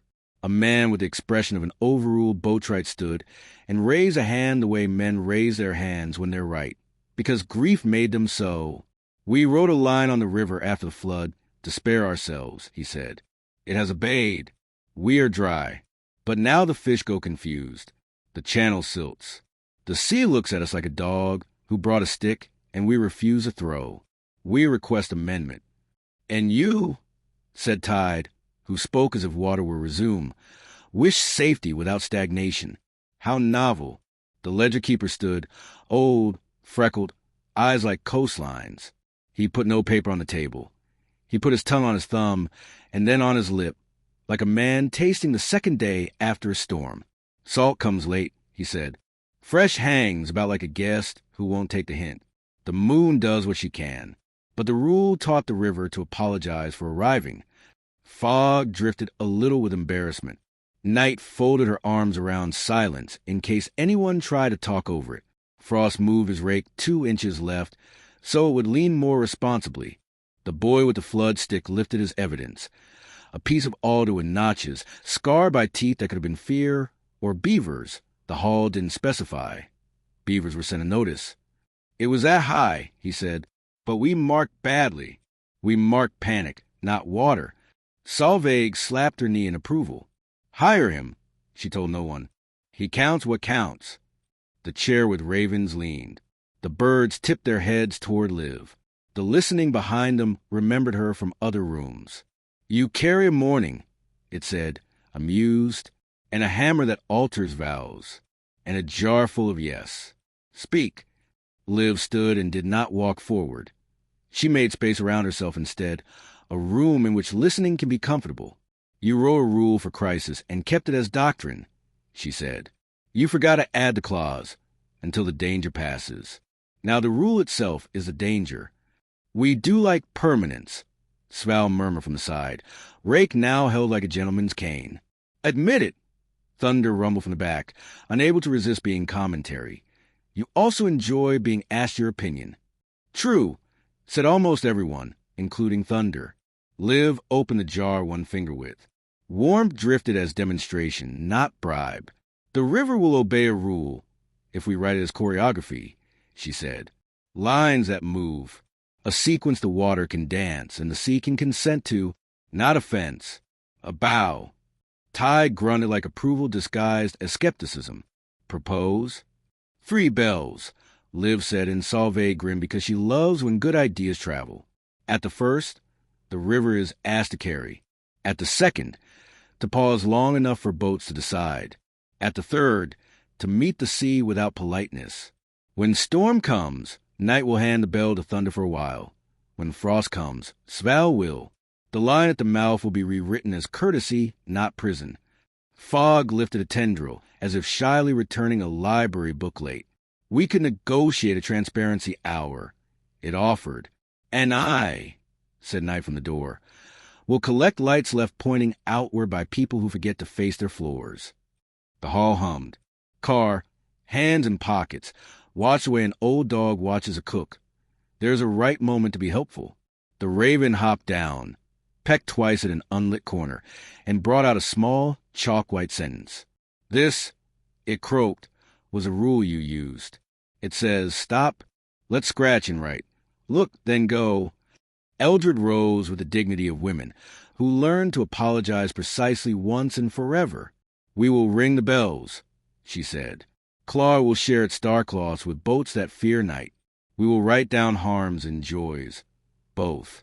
We will stop pretending control is a god. We will remain stubborn about being alive. Seconded, said Solveig, and the old man with salt on his thumb simultaneously, which is how you add medicine to procedure.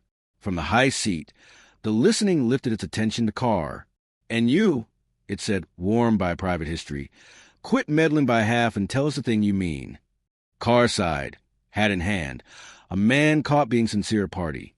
You will be asked for permission to continue being necessary, he said to the functions in the room. Say yes, but accept chore charts. Thunder laughed until the roof composed itself and settled back like a domed kindness. Tide nodded. Frost, after a theatrical pause, inclined his head like a man surrendering a petty jurisdiction in exchange for being invited to the work. Fog wrote itself thinner.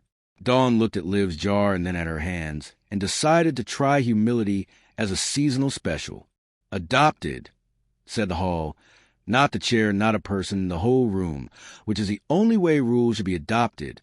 At the river mouth, bells rang for the first time in a season. Inger rode to the plaque that had once been chalk and was now iron, and together with the boy and the old salt, she held renew while Liv adjusted the sentence. No water beyond this line became water, sea. People, sea. Then go. The river read. It laughed like a current that has been apologized to. It went. Sand rolled its shoulders and tried on the future. The sea, pleased to be offered something honest, came in just enough to be met properly, bowed in a language everyone understands after soup, and retreated to admire. The fish did what fish do when people finally give them credit. They cooperated more often. The gulls reshuffled their doctrine on krill. The harbor remembered its purpose as something different from its fear.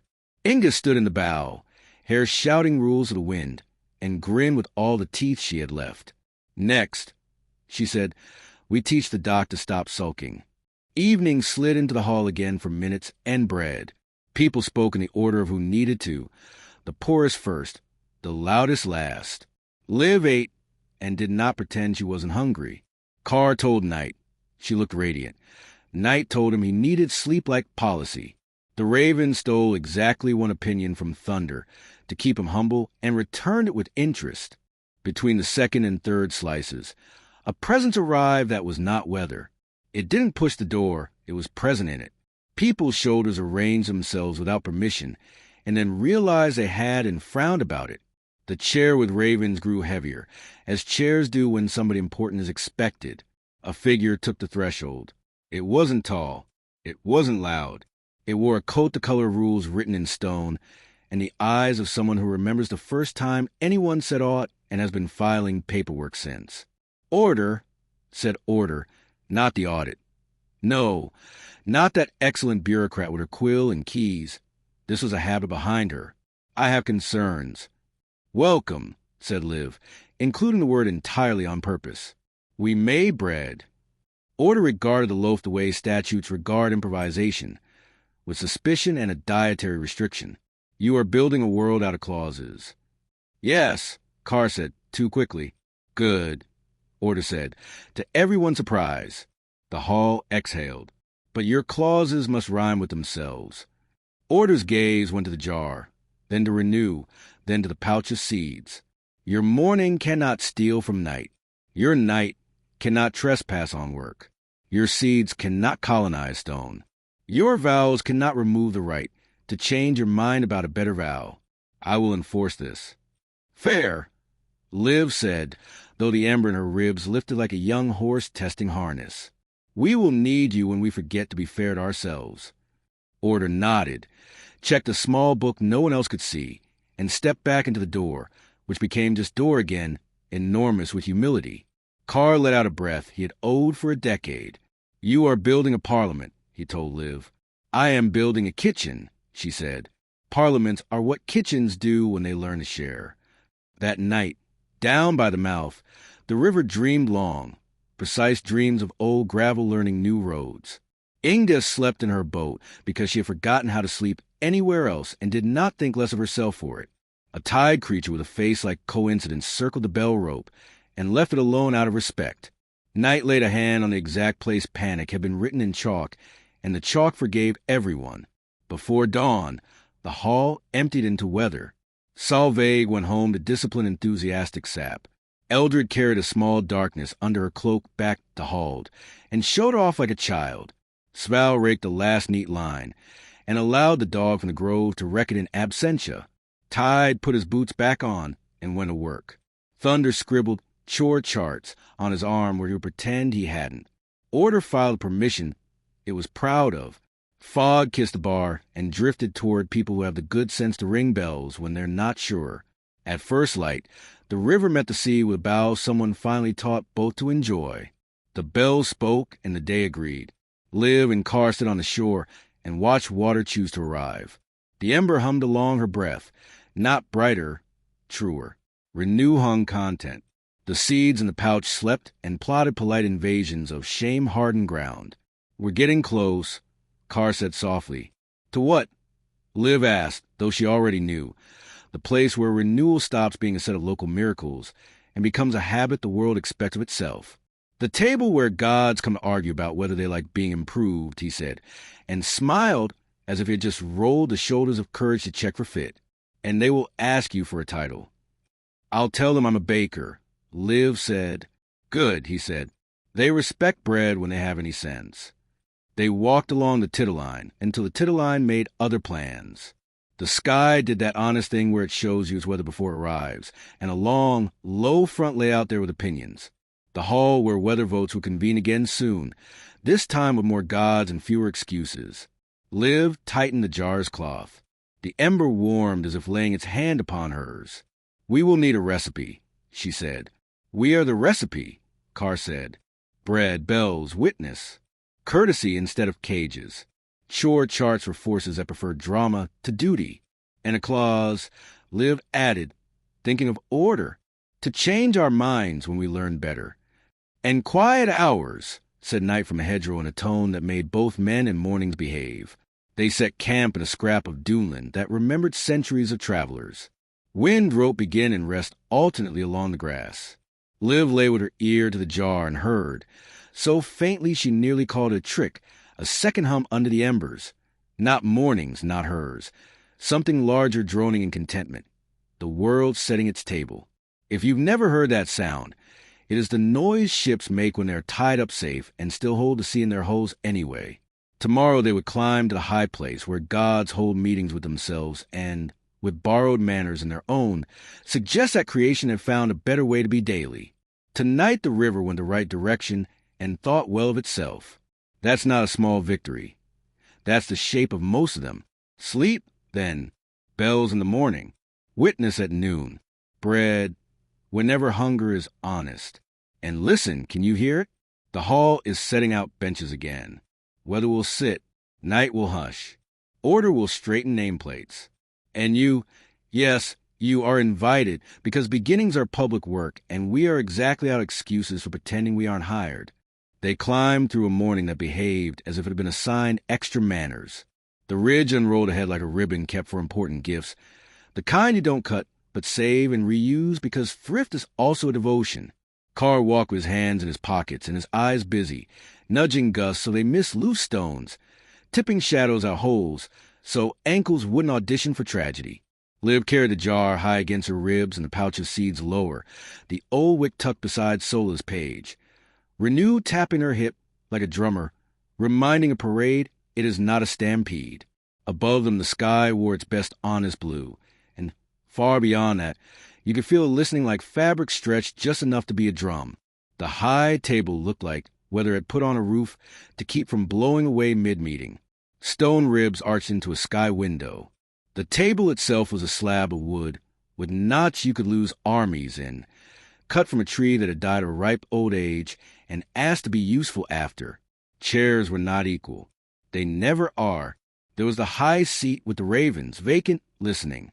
There was a place where Thunder only pretended to sit. A cool bench where order could keep spines aligned. Night preferred the doorway and had not been corrected. Tide tracked damp footprints through decorum and acted innocent. Frost had a new rake and opinions about mulch. Fogg did not sign the attendance book, but was clearly present, already smudging minutes. Dawn came late on purpose to show restraint, and brought bread it had not baked. Mortals had been invited. That sentence never apologizes enough for its own audacity. Eldred came with quiet under her eyes and bells in her bag. Solveig had a leaf in her hair bigger than her patience. Inga wore salt like jewelry. Solus sent a deputy with carbon under his nails and humility in his pockets. The boy with the flood stick had bathed and regretted it. Iver had a burn scar on his thumb. He kept touching like a rosary. Mara refused to yawn, then remembered her own law and yawned on cue to applause. The raven, happy to preside over something he couldn't eat, rapped the table twice. Listening thickened into protocol. The voice behind the high seat spoke, without a throat. Begin. Order stood first, because that is who order is. The matter, they said, is jurisdiction. Mortals, a gnawed at live that was not unkind, have been revising custom. Dawn, night, tide, fog, frost, all have accepted chore charts. This has led to improvements measurable in fish, bread, and fewer speeches yelled at the sky. A ripple of laughter slipped out and tried to hide behind Thunder. He pretended to be offended so it could keep its dignity. But we require proof of sustainability. You can save a town with a miracle. Can you feed a world with a practice? Liv felt the Ember lift like a student standing. I have a proof, she said. Carr closed his eyes briefly as if praying, then grinned because he doesn't know how not to when the day gets brash. Here we go. She put the jar on the table. It sweated modestly, clay deepening to a darker kindness. She untied the pouch of seeds and set them beside it. She laid the old wick across the wood and the ledger page next to that. Then she placed renew down so its weight would count as punctuation.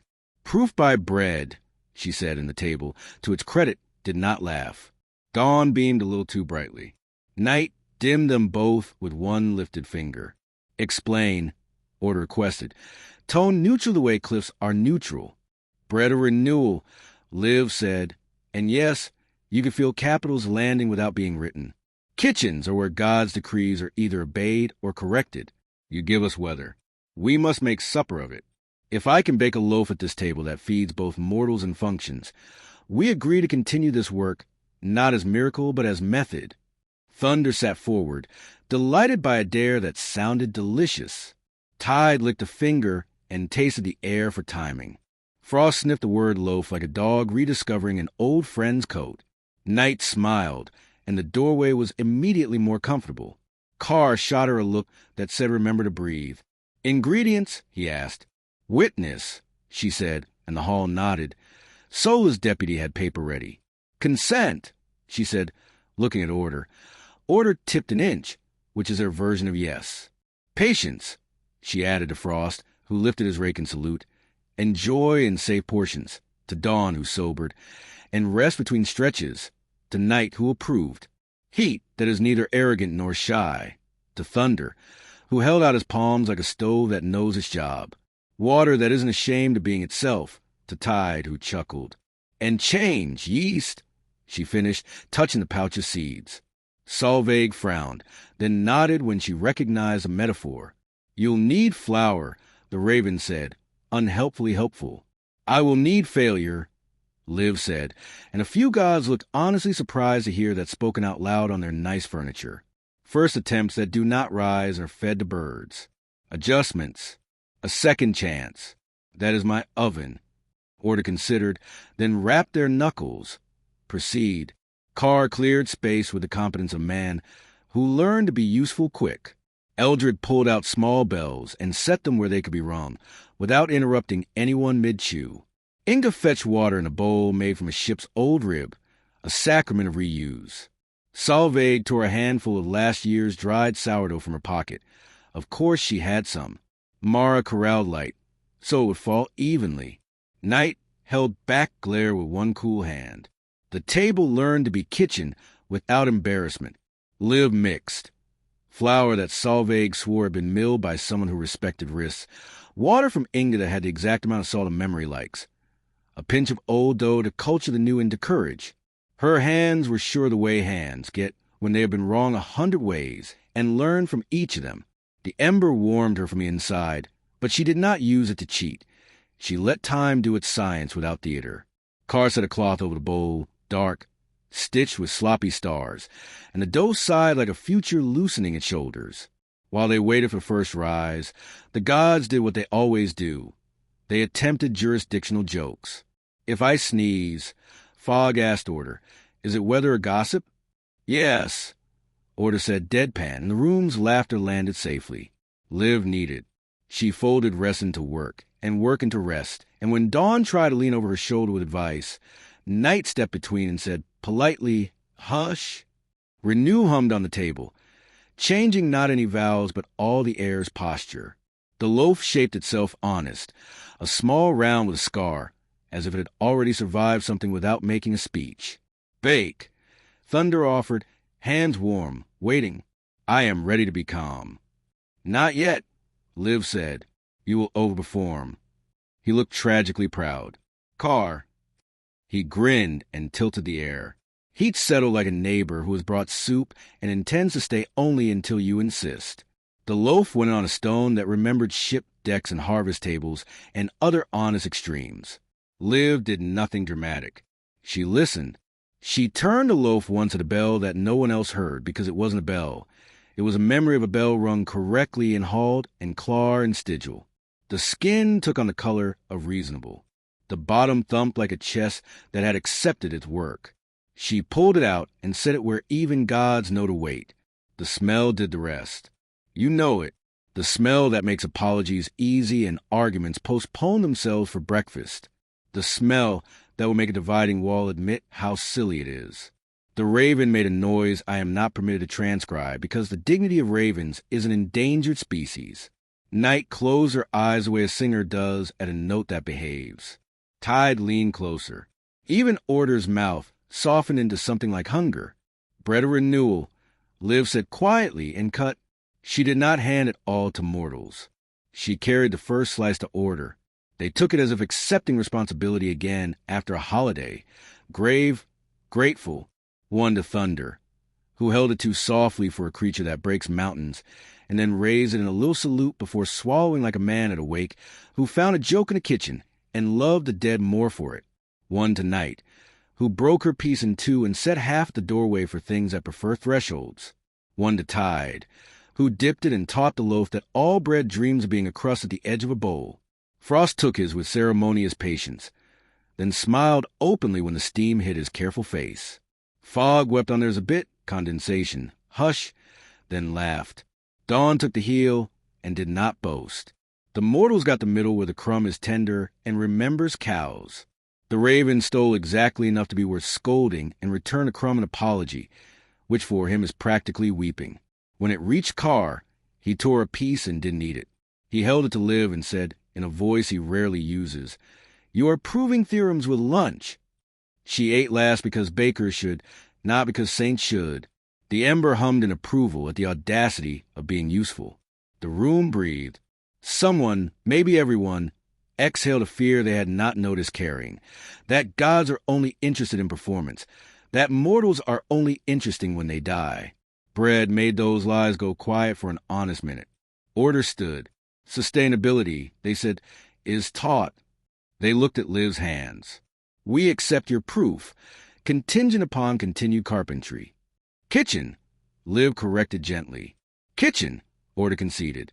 We will inscribe chore charts into weather.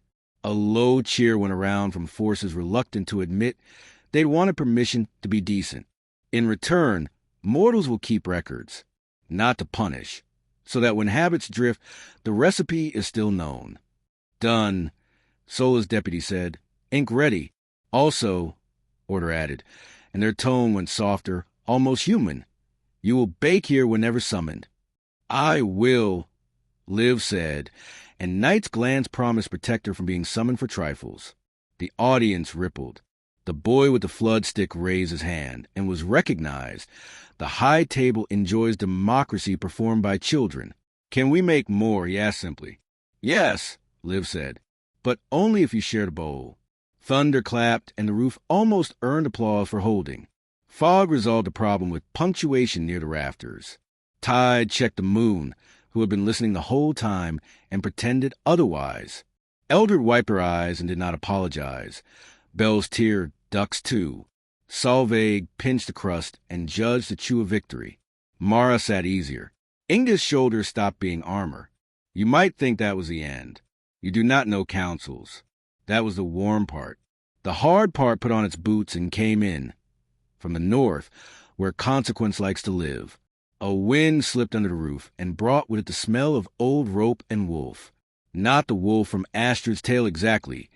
Another generation of appetite, wearing similar eyes. He padded up to the threshold and stopped because night was there and he has learned doorways. I am complaint, he said, voice like leather. When people say, but I am the rest of the sentence. You invite chores. People will use my name to pretend they are oppressed by kindness. What then? Then we feed you better work. Carr said cheerfully.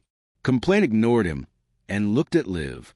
You can stay, Liv said. You belong in kitchens. You keep us from pretending our recipes are perfect, but you can't run the table. That seat is orders. She broke a small piece of crust and held it out. You may have this if you carry a note. Improvements welcome. Excuses denied. He grinned with all his very eligible teeth and took the crust and the job. Balance, he said, impressed and disappointed, which is his favorite flavor. He curled up near night, and the doorway felt safer with honesty sleeping in it.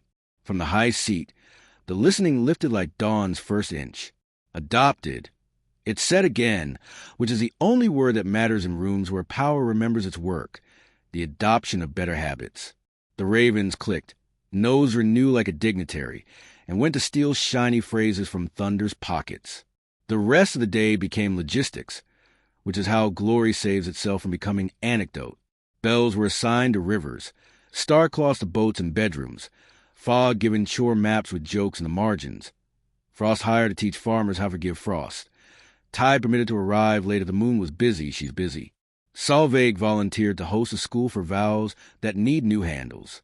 Eldred promised a ring for stubbornness when stubbornness was wrong. Mara drew up quiet hours for gods and mortals both and stapled them to the day with glee. Iver offered wick to villages that prefer guidance to glamour. The boy with the stick measured nonsense at the door and asked it to leave. Liv washed the bowl in water that had learned choreography and dried it on night's quiet. When she looked up, Carr was watching her with that sideways look he uses when he is sorry for being proud and also proud. You keep getting hired, he said softly. I keep hiring everyone back, she said. That's the trick. They slept near the table that night. Mortals are allowed when the work is good. And for once even Thunder snored politely. Liv woke once to find Order putting the new recipe into their little invisible book and laughing under their breath where no one could see. She woke again to the raven attempting to steal the pouch of seeds and scolded him into honesty. He replaced it with a better pouch, because even thieves have pride when bread is fed them. In the hour before dawn, night brought Liv a dream.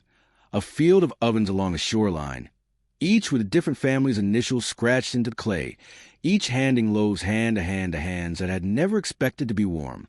When Liv told it to Carr, he said, "We're going to need more flour," as if that solved everything, which in a way it does. Dawn arrived with modesty, held its applause, and let bells speak first. From the river mouth the new choreography played, ring to side, meet. Clar dimmed without sulking. Stigill's bridge kept its waggle-back promises. Solveig's ash made shade like citizenship. The lighthouse held its slice of patience. Complaints wandered the lanes looking for work, and found only the useful kind. The hall where weather votes set out benches for next time and put away the good plates. Liv and Carr shouldered their bundles. Renew tapped hello against her thigh. The jar warmed one precise degree, a body learning to pace itself. Where, Carr asked lightly, "Do you want to be insulted next?" "East," Liv said, tasting the wind. Where a city believes it invented day and wants royalties, will ask it to pay in bread. They walked down from the table into a world that had eaten and was therefore braver. Behind them, gods checked each other's lists and smiled in the way forces smile when they're given reasons to prefer kindness. Ahead, hills roll their shoulders like animals that have remembered their names. If you could have seen the line of warmth ajar left along the path, you would have wept a little at its steadiness. If you could have heard the worlds hum that morning, low and pleased and wanting seconds, you would have known why kitchens are holier than altars when done correctly. On the ridge, Carr paused as if hearing something only he was built to hear. They'll call a higher council soon, he said. Older voices, bigger chairs. We'll bring more bowls, Liv said. And a clause, he added. And quiet hours, Night reminded, already everywhere the sun was not yet. Above them the sky wrote a simple sentence in a handwriting both old and freshly practiced. Begin kindly. And they did. They reached the city at noon, because the city insisted. The road climbed the last arrogant mile, and then there was, spread across a plateau polished to an argument, terraces like steps to an idea, walls white as applause, roofs scaled with beaten copper, every window shaven a modesty, mirrors tilted on frames as high as ship masts, throwing sunlight back at the sun in flirtation that made the sky blush and the ground squint. Banners snapped with a sound like silk practicing consonants. Over the gate, letters cut so clean they might have been meant to declare without blinking. We brought dawn. Carr shaded his eyes and groaned like a man who has eaten too much logic. Sora, he said, the city that believes it invented the sun, and therefore deserves royalties and praise. Liv felt the ember under her ribs settle, not excited, not cowed, interested like a surgeon who knows that sometimes removing a splinter saves a kingdom. The jar warmed against her, reasonable heat amid unreasonable shine. Renew tapped her hip as if to say, people here will have vows. You will need handles. The path narrowed to a white ramp that made even humility feel overdressed. At the gate, a row of guards wore polished breastplates and polite exhaustion. Their helmets had brims not to keep rain off, but to reflect approval back at the wearer. One stepped forward, eyes watering despite the lenses hinged over the islets. Welcome to Sora, he recited, keepers of radiance, bearers of the tithe. Declare your reflective surfaces. Carr pulled his hat low. My wit, he said, but it's currently overcast. The guard blinked, confused, then remembered he had other sentences to say. Shadows must be reported, he added. We assess them for subversive length. Liv looked at the shadow under her own body, a soft blue-edged thing clutching her boots like a child who knows when to be brave. I intend to keep this one, she said. Temporary custody. The guard allowed, uncertain, within designated shade lanes. They passed under the gate, and Sora swallowed them with a practiced glitter. Streets were broad and pale, baked hard till sound bounced. Water ran in rills along the edges with the self-impressed speed of aqueducts that have memorized their angles. People leaned under awnings trimmed to legal dimensions. A clerk measured the strips of shade with a stick and wrote citations for generosity. Children wore small rooflets on cords like hats. Adorable, absurd. A woman at a stall squinted angrily at her own oranges, which looked guilty for being round where flatness was easier to illuminate. Bells rang with the tidiness of people who've taken noise to finishing school. Somewhere in the near distance, applause happened by rotation. Who runs this? Liv asked, carefully not sneering. Heliarchs. A boy said, thrilled to be useful. His cheeks were sunburned under careful smears of something that pretended to be ointment. They hold the convex court. They have captured noon. They tied shadow to fund more noon. Carr sighed like a door that has been sensible too long. A shadow tax, he murmured. Somewhere, Night is writing a very sarcastic letter. They climbed toward the upper terraces where Light had opinions about posture. At the center stood the convex court, an open amphitheater rimmed with mirrors, floor tiled in white stone whose grout lines formed a compass so confident it made North nervous. The dais was a disk of hammered copper hot enough to cook conceit. Behind it, a screen of lenses tall as prayer sliced the air into obedient beams. On the dais, seated in chairs that faced not the people but the sky, The Heliarchs waited. 7 figures in stiff gold cloth and veils as thin as excuses. A boy in a tunic of little mirrors fanned them with a polished fan. Yes, it reflected their own faces back to them. No, nobody thought that odd. Petitioners, declared a herald whose voice had been trained to carry sunlight in every syllable. Speak swiftly. Shadows accrue fines. Liv stepped into the circle. Her shadow stepped too. It lengthened with her, held the angle of dignity, and she understood in the instant why Sora taxed it. Because you cannot rule a people who know how to keep themselves company. My name is Liv, she said, and I bring neither darkness nor rebellion. I bring rest and bread. A ripple of laughter, not cruel, professional. The lead Heliarch tilted her veil, considering. We have bread, she said. We do not nap. You have glare, Carr murmured, and you need mercy. The herald's baton snapped toward him, offended by tone rather than content. You will address the court with proper reverence. Carr bowed just enough to be legal and exactly enough to be rude. Liv put the jar on the white stone. It sweated immediately, clay darkening like a word-learning nuance. You've mistaken brightness for truth, she said. Light should reveal, not erase. We erase decay, the Heliarch returned, a shade too quick. Where shadow goes, rot follows. Where shadow goes, Liv said, rest and germination and secrets too tender for public survive. A murmur from the amphitheater. People with tired faces and lovely, guilty relief. The boy with the ointment put his mirror cap on crooked. His mother didn't scold. The clerk with the shade stick paused mid-measure. Declare your purpose, the Heliarch pressed. We are busy inventing dawn. You did not invent dawn, Liv said gently. You invested in mirrors. Carr winced as if he'd stepped on a snare set for him and enjoyed it. Purpose, the Heliarch insisted. I propose a house, Liv said, and the court actually leaned forward because nothing excites power like architecture. A house of shade, not a hiding place. A tool, a measured darkness where eyes recover, bread proofs.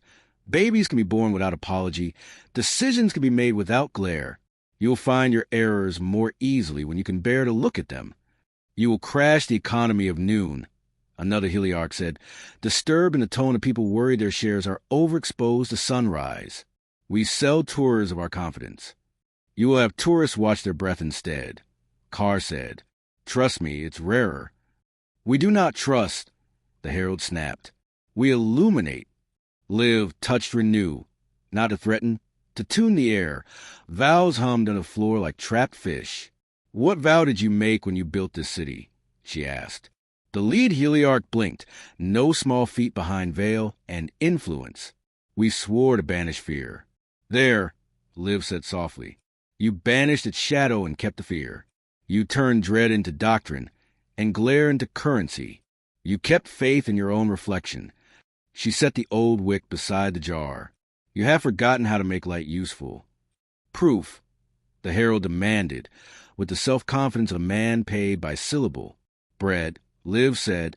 The amphitheater, traitorously mortal, cheered. Even Sora cannot keep a city from voting for lunch. You will bake in a convex court, the lead Heliarch said, try and sound insulted instead of curious. I will bake in a house of shade you will permit me to erect first, Liv said, or else your loaf will be a pamphlet, and I prefer food to literature. Clever, murmured someone behind the veil. I hate clever. But clever is useful when the alternative is policy. They gave her, under protest and the pressure of city's hunger, a square of stone where a market was set oranges to glow. Masons who had forgotten the value of angles that did not face the sun arrived with tools, and the thrilling suspicion they were about to be forgiven for something. Liv laid out the plan with lines in water. For posts, a roof low and dark, a cloth on each side that could be rolled like eyelids. Inside, a long table to hold bows and elbows. Carr begged starcloth from Clar's seamstresses. He has a way of begging that sounds like hiring. Inga hauled water with the dignity of a harbor that knows where to pour it. Solveig, who had come because this part of the world was news to Leaf, fetched flour from a mill that had been lonely. The Heliarch sent officials to measure the shade. Liv invited them to help, To their credit, two held post while the third held his mouth shut for an entire minute. Children ran in and immediately shut their eyes and sighed, and all of you who have raised or been children, you know what that means. The House of Shade became room, which is Glory's little sister. Who will dedicate it? The herald asked, preparing a paragraph that involved victory and you're welcome. Liv gestured to the boy in the mirrored vest. He will, she said, and the boy jumped, as boys do when chosen publicly for something they have privately needed their whole lives. He climbed the step, looked at the roof, looked at the heliarchs, looked at Liv's steady face, and untied his tiny mirror roof and set it down. Please, he said, voice rough with invention, come inside and stop pretending it doesn't hurt. You could feel the city move. Not the stone, the posture. 1,000 shoulders dropped, half a thumb's width. The House of Shade swallowed its first purpose the way a good hearth swallows its first log. The heliarchs had the sense to keep their veils on. They would need a minute to admire humility before recognizing it. Liv baked.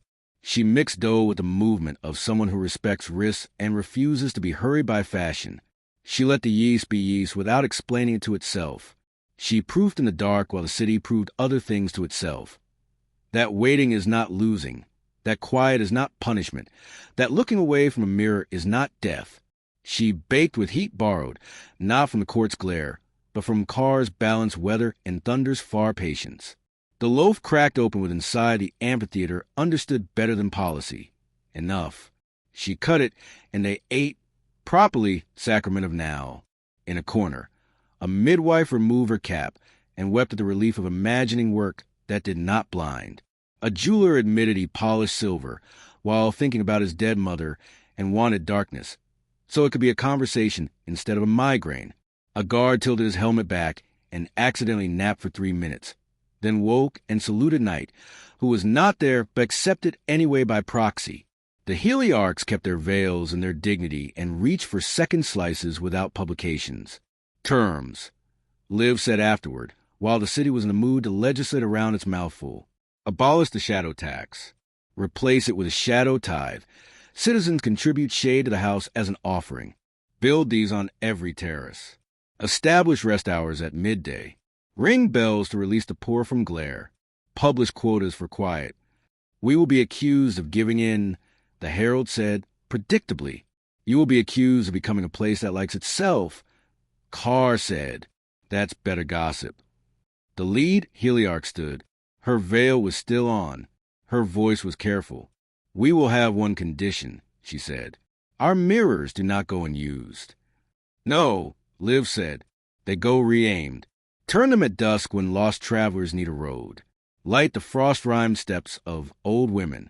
Wake bread with kindness, not interrogation. And at midnight, cover them. Your city will sleep. Slee, the herald said, then corrected himself, sleep, as if tasting a new spice. Also, Liv added as the room's courage gathered, you will release the practice of fine for shadows and replace them with credits scored for generosity. The more shade you offer someone else, the more bread you earn in the house. Sola's deputy, who had arrived in time to watch Sora discover accountability, wrote fast enough to smoke. The citizens watched the heliarchs the way people watch weather-eyed horses. Will they be gentle? The lead heliarch touched her veil and did not remove it, but nodded as if, in her mind's quieter theater, it had fallen. Adopted, she said. Then the mirror boy did something rude and holy. He sat in the doorway of the House of Shade and put his feet on the step and leaned back on his hands and looked happy. People across the city understood that posture, and they imitated it at 1,000 thresholds. If you're a god watching, you know how dangerous that is. If you're a clerk, you know how expensive it is to fight. The change began small. A seamstress stitched a dark lining into a breadbasket. An engineer adjusted the angle of a heliostat to aim at a cistern instead of plaza, and 100 sparrows discovered a new hobby. The clerk with the shadow stick threw it into the House of Shade, and nobody fished it out. A heliarch asked, softly, if anyone knew how to make tea without glare. But the city had a ghost, and ghosts rarely vanish without conversation. At dusk, as breathable blue fell across Sora like a permission slip finally signed, the Hall of Mirrors, those frames that had been turned to decent work, shivered. A thing rose from them. The ideal Sora thought it was not a god, an advertisement that had grown teeth. It gilded the court in sharp light and called itself Apex. I am the noon you deserve. Apex said in a voice like glass pretending to be muscle. I am the angle that makes flaws plain. In my city, nothing hides. Carr stepped forward, hat off, sign of respect for difficult politeness. And nothing heals, he said.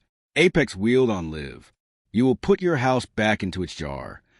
She smiled without showing teeth, which is how you speak to predators you intend to train.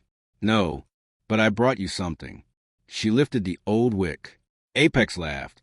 It sounded like a chandelier dropped on marble. Sentiment. Memory. Liv corrected. She reached past his glare and tied the wick around one of his beams. It smoldered, then steadied. The beam softened a fraction, no longer a weapon, a path. You've forgotten what light was for before you were adored. It illuminated work. Renew hummed on her belt, the O's of cities rearranging. In the court behind them, citizens did something braver than revolt. They remained eyes open and refused to be impressed. The House of Shade breathed. Knight, who had seen worse than this, stood in the doorway and nodded once. Order stepped into the square, small book in hand. Claws, they said. Light shall reveal without humiliating. Shade shall shelter without hiding harm. Enforcement communal. Apex flickered. It had been built of approval. It lacked defenses against ordinary. Liv held up the jar and did not open it. Stand down, she said softly. We are not ending you. We are hiring you back. Apex swore by polish, by angle, by the economics of posture. The wick burned dough on its beam and fed the flame of history that tasted like the lighthouse's humility and Ever's scar and the day Clar slept. Its beam cooled to useful. The heliarchs, veils still on, bowed their heads to the house once, a fraction, the tiniest currency exchange between arrogance and service. Apex diminished into the mirrors like a dream believing in itself less. Sora exhaled. Mothers took their children home, not to be hidden but to be washed. A poet found a corner of the step where his shadow told the truth and wrote a line that did not need a lantern. Bread went home wrapped in cloth dark as forgiveness. The heliarchs descended. The lead came near enough for Liv to see. Not age, not exactly. A weariness polished into style. We will be mocked, she said. So we're the first people who learned to sleep? Liv said. And then they outlived their critics. The heliarch paused. A question, she said softly, so that only Liv and the jar heard. Did we invent anything? Yes, Liv said. You invented a very bright warning. We'll keep it properly labeled. They ate again. Bread tastes different when a city relaxes, and they wrote the new sentences into brass. Shadows are gifts. Rest is public infrastructure. Mirrors serve sufficiency. Quiet hours enforced by kindness. The clerk hammered each letter with a care that suggested he had found a hobby. Night fell, not seized, invited. Lamps glowed down, not out. The House of Shade filled with people practicing being easier. The boy in mirror vest gave his cap to his sister and told her she could reflect stars tomorrow instead. She said she would, solemn as a treaty. Liv and Carr slept on a roof modestly underlit. The ember purred. The jar cooled. Renew dreamed of nails pulled clean. In the small hours, the wind brought a message that was not quite a letter. The high table was calling for the last time. Bigger chairs. Older voices. The kind of meeting where the agenda is written on the horizon. Carr heard it and did not fidget. They're going to ask you to define begin in public, he said. I will bake, Liv said. Again, he said, warmed by fatigue. We will need more flour. Dawn came on time without flattery. Sora did not clap. It stretched. The heliarchs went about the serious business of altering what had been obvious. The House of Shade made a sound that is not a sound. Human relief in the throat of a building. At the gate. The guard who had warned Liv about shadows saluted with a hand that had lost its tremor. Your shadow, he said and gestured. It was long and ordinary and exactly hers. No fine. Keep it, Carr advised. They walked east. Behind them, the city continued without their supervision. which is the only proof that counts. Ahead, the path lifted to a ridge that knew the names of gods and where to seat them. The sky pinned on its Sirius blue. In the distance, the listening stretched its canvas tight, lived, squared her shoulders. The ember warmed, not brighter, steadier. Renew tapped, ready. The jar was light with the weight of yes. After this, Carr said, and for once there was no joke in him, only affection, you will not be only ours. I was never only, she said. He smiled sideways. Kitchen, he said. Kitchen, she agreed. Begin kindly, the wind wrote. And they did. They climbed the last rise as if the hill itself were a sentence preparing its verb. The sky had tightened its blue like a drumhead. The wind tuned itself by ear. The heather arranged its small purple arguments into a decent choir. Carr walked with his hands in his pockets because swagger is more believable when your pockets have lint and old receipts in them. Liv carried the jar high where ribs meet resolve. Renew easy at her hip, the old wick and soulless page, and Solveig seeds bundled in cloth that smelled faintly of every kitchen that had ever meant well. Ahead, a ring of standing stones held open the world's attention the way a good host holds open a door, firmly, with intention, ready to keep weather from barging. The High Council creation had chosen to be room rather than spectacle. Yes, gods were present, of course, but the first thing you noticed was benches. Not thrones, benches. On them, fishermen who had learned to listen to bells, seamstresses with starcloth under their nails, children wearing yesterday's courage, elders who had decided to forgive their own stamina. At the circle's far side stood the high seat with ravens, empty in a visible way that means completely occupied in the ways that matter. Beside it, order with a small invisible book, night in the doorway because doors behave better when she is near, tide trailing damn propriety. Frost standing with a rake like a man who has discovered manual labor is a sacrament, fog dignified as long as no one tried to edit it. Thunder at the back pretending to be a wall, Dawn wearing a polite shawl. Sval was there, less transparent than last time. Complaint curled near Night like a dog who has learned the difference between guarding and growling. Even Apex had sent a sliver of itself, dimmed and useful, wearing the old wick like a conscience. The listening behind the ravens found its voice without a throat. Begin. Order stood first by habit. The matter, they said, is permanence. Mortals have been permitted to revise procedure. Weather has accepted chore charts. We have seen increases in fish, shade, forgiveness, naps, bridges that hold, lighthouses that guide without scolding, rivers that meet the sea politely, and the percentage of bread that makes conversation easier. Proposal, we inscribe renewal as policy. Thunder grinned, delighted that the minutes had learned to brag. Night lifted a hand so the room could hear its own heart. Tide checked the moon and nodded as if to say she approved this agenda. The floor went to mortals, because the council had learned that wisdom often arrives unshaven and on time. Eldred rose with quiet around her eyes like a small domesticated night. We suspended mourning once, she said. We were wrong, and we said so out loud, and then we built bells. The day behaved better when met. I like living in a village that can admit a mistake without burning itself down. Solveig followed, brushing leaf from her hair. We admired our trees into statues, she said. We added a clause, hold and leaf. They keep both promises now. So do we. She nodded toward Sval, who nodded back like a clerk proud of a revised form. Inga stood, salt radiant. We rode a fence on the river, she said. We changed it to a bow. Fish returned, and so did a version of myself I prefer. The boy with a flood stick lifted the alder and said, because truth is better short, I measured panic. We measure water now. Mara raised her hand with the dignity of someone who has finally slept. We outlawed night, she said, and the room murmured, because that's the kind of sentence that should always be followed by repentance. We rescinded the ban and wrote quiet hours. Nothing terrible happened. Something healed. We ring 3 bells and then mind our business. I recommend this to all breathing things. Iver lifted his scar thumb. I stopped courting applause and married usefulness, he said. The lamp is modest now. Ships come home. I like that better than being thanked. The seamstress from Clar held up a starcloth. We sewed the dark so frightened people could borrow it, she said. It worked. Sola's deputy held up the ledger page. Edges creased from being useful. We recorded harms and joys. It made our lives smaller. The clerk from Sora, no longer measuring shadows for fines, raised both hands. We still like light, he said. We just don't bully with it anymore. Order turned to the gods. Objections? They asked, which is not the same as, does anyone want to be dramatic?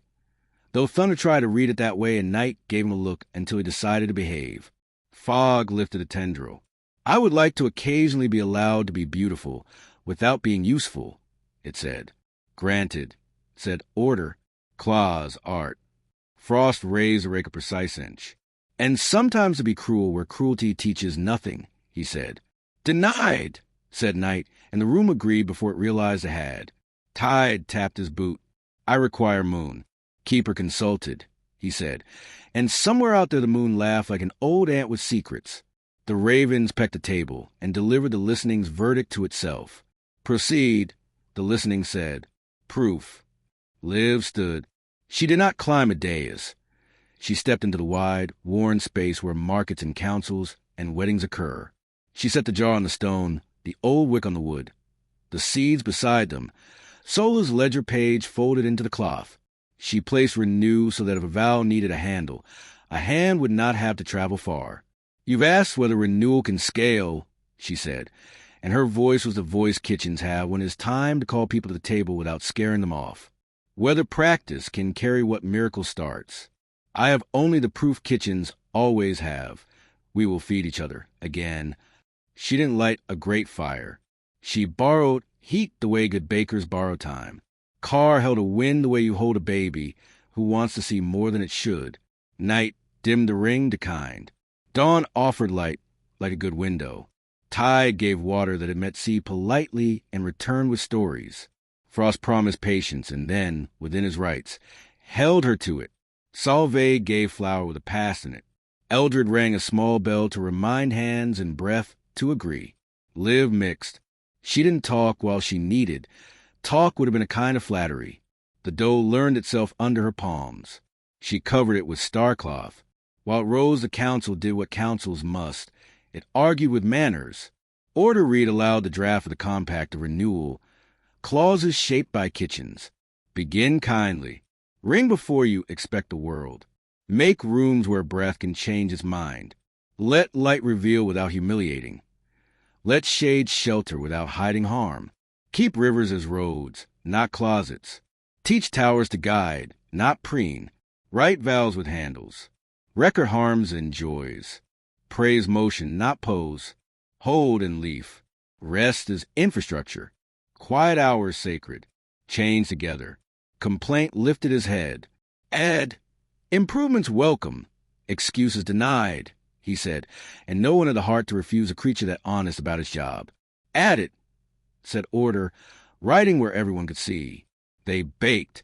Thunder was magnificent by being reasonable. That's a sentence you don't get to write often.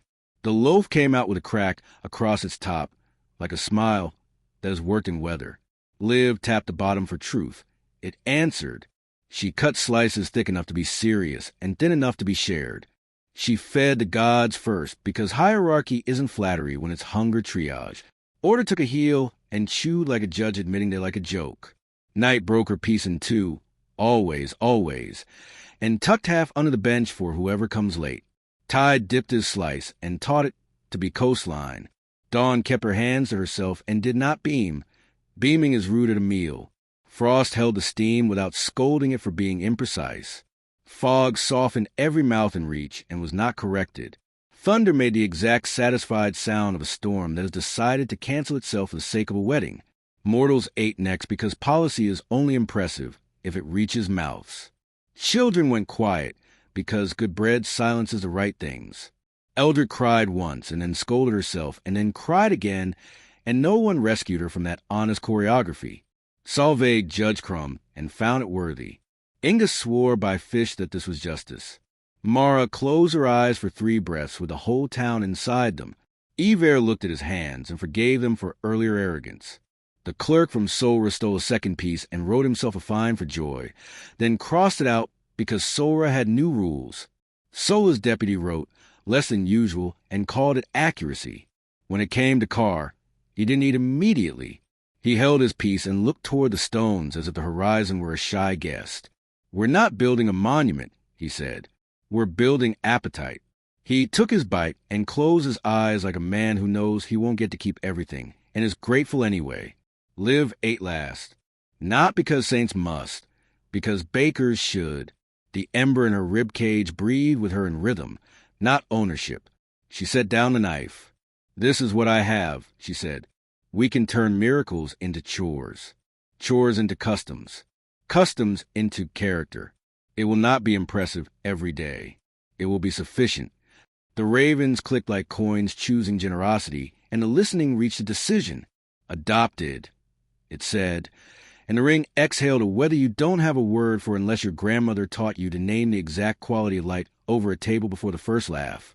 Order lifted the small book. The compact of renewal is law. They looked at Liv. "And you?"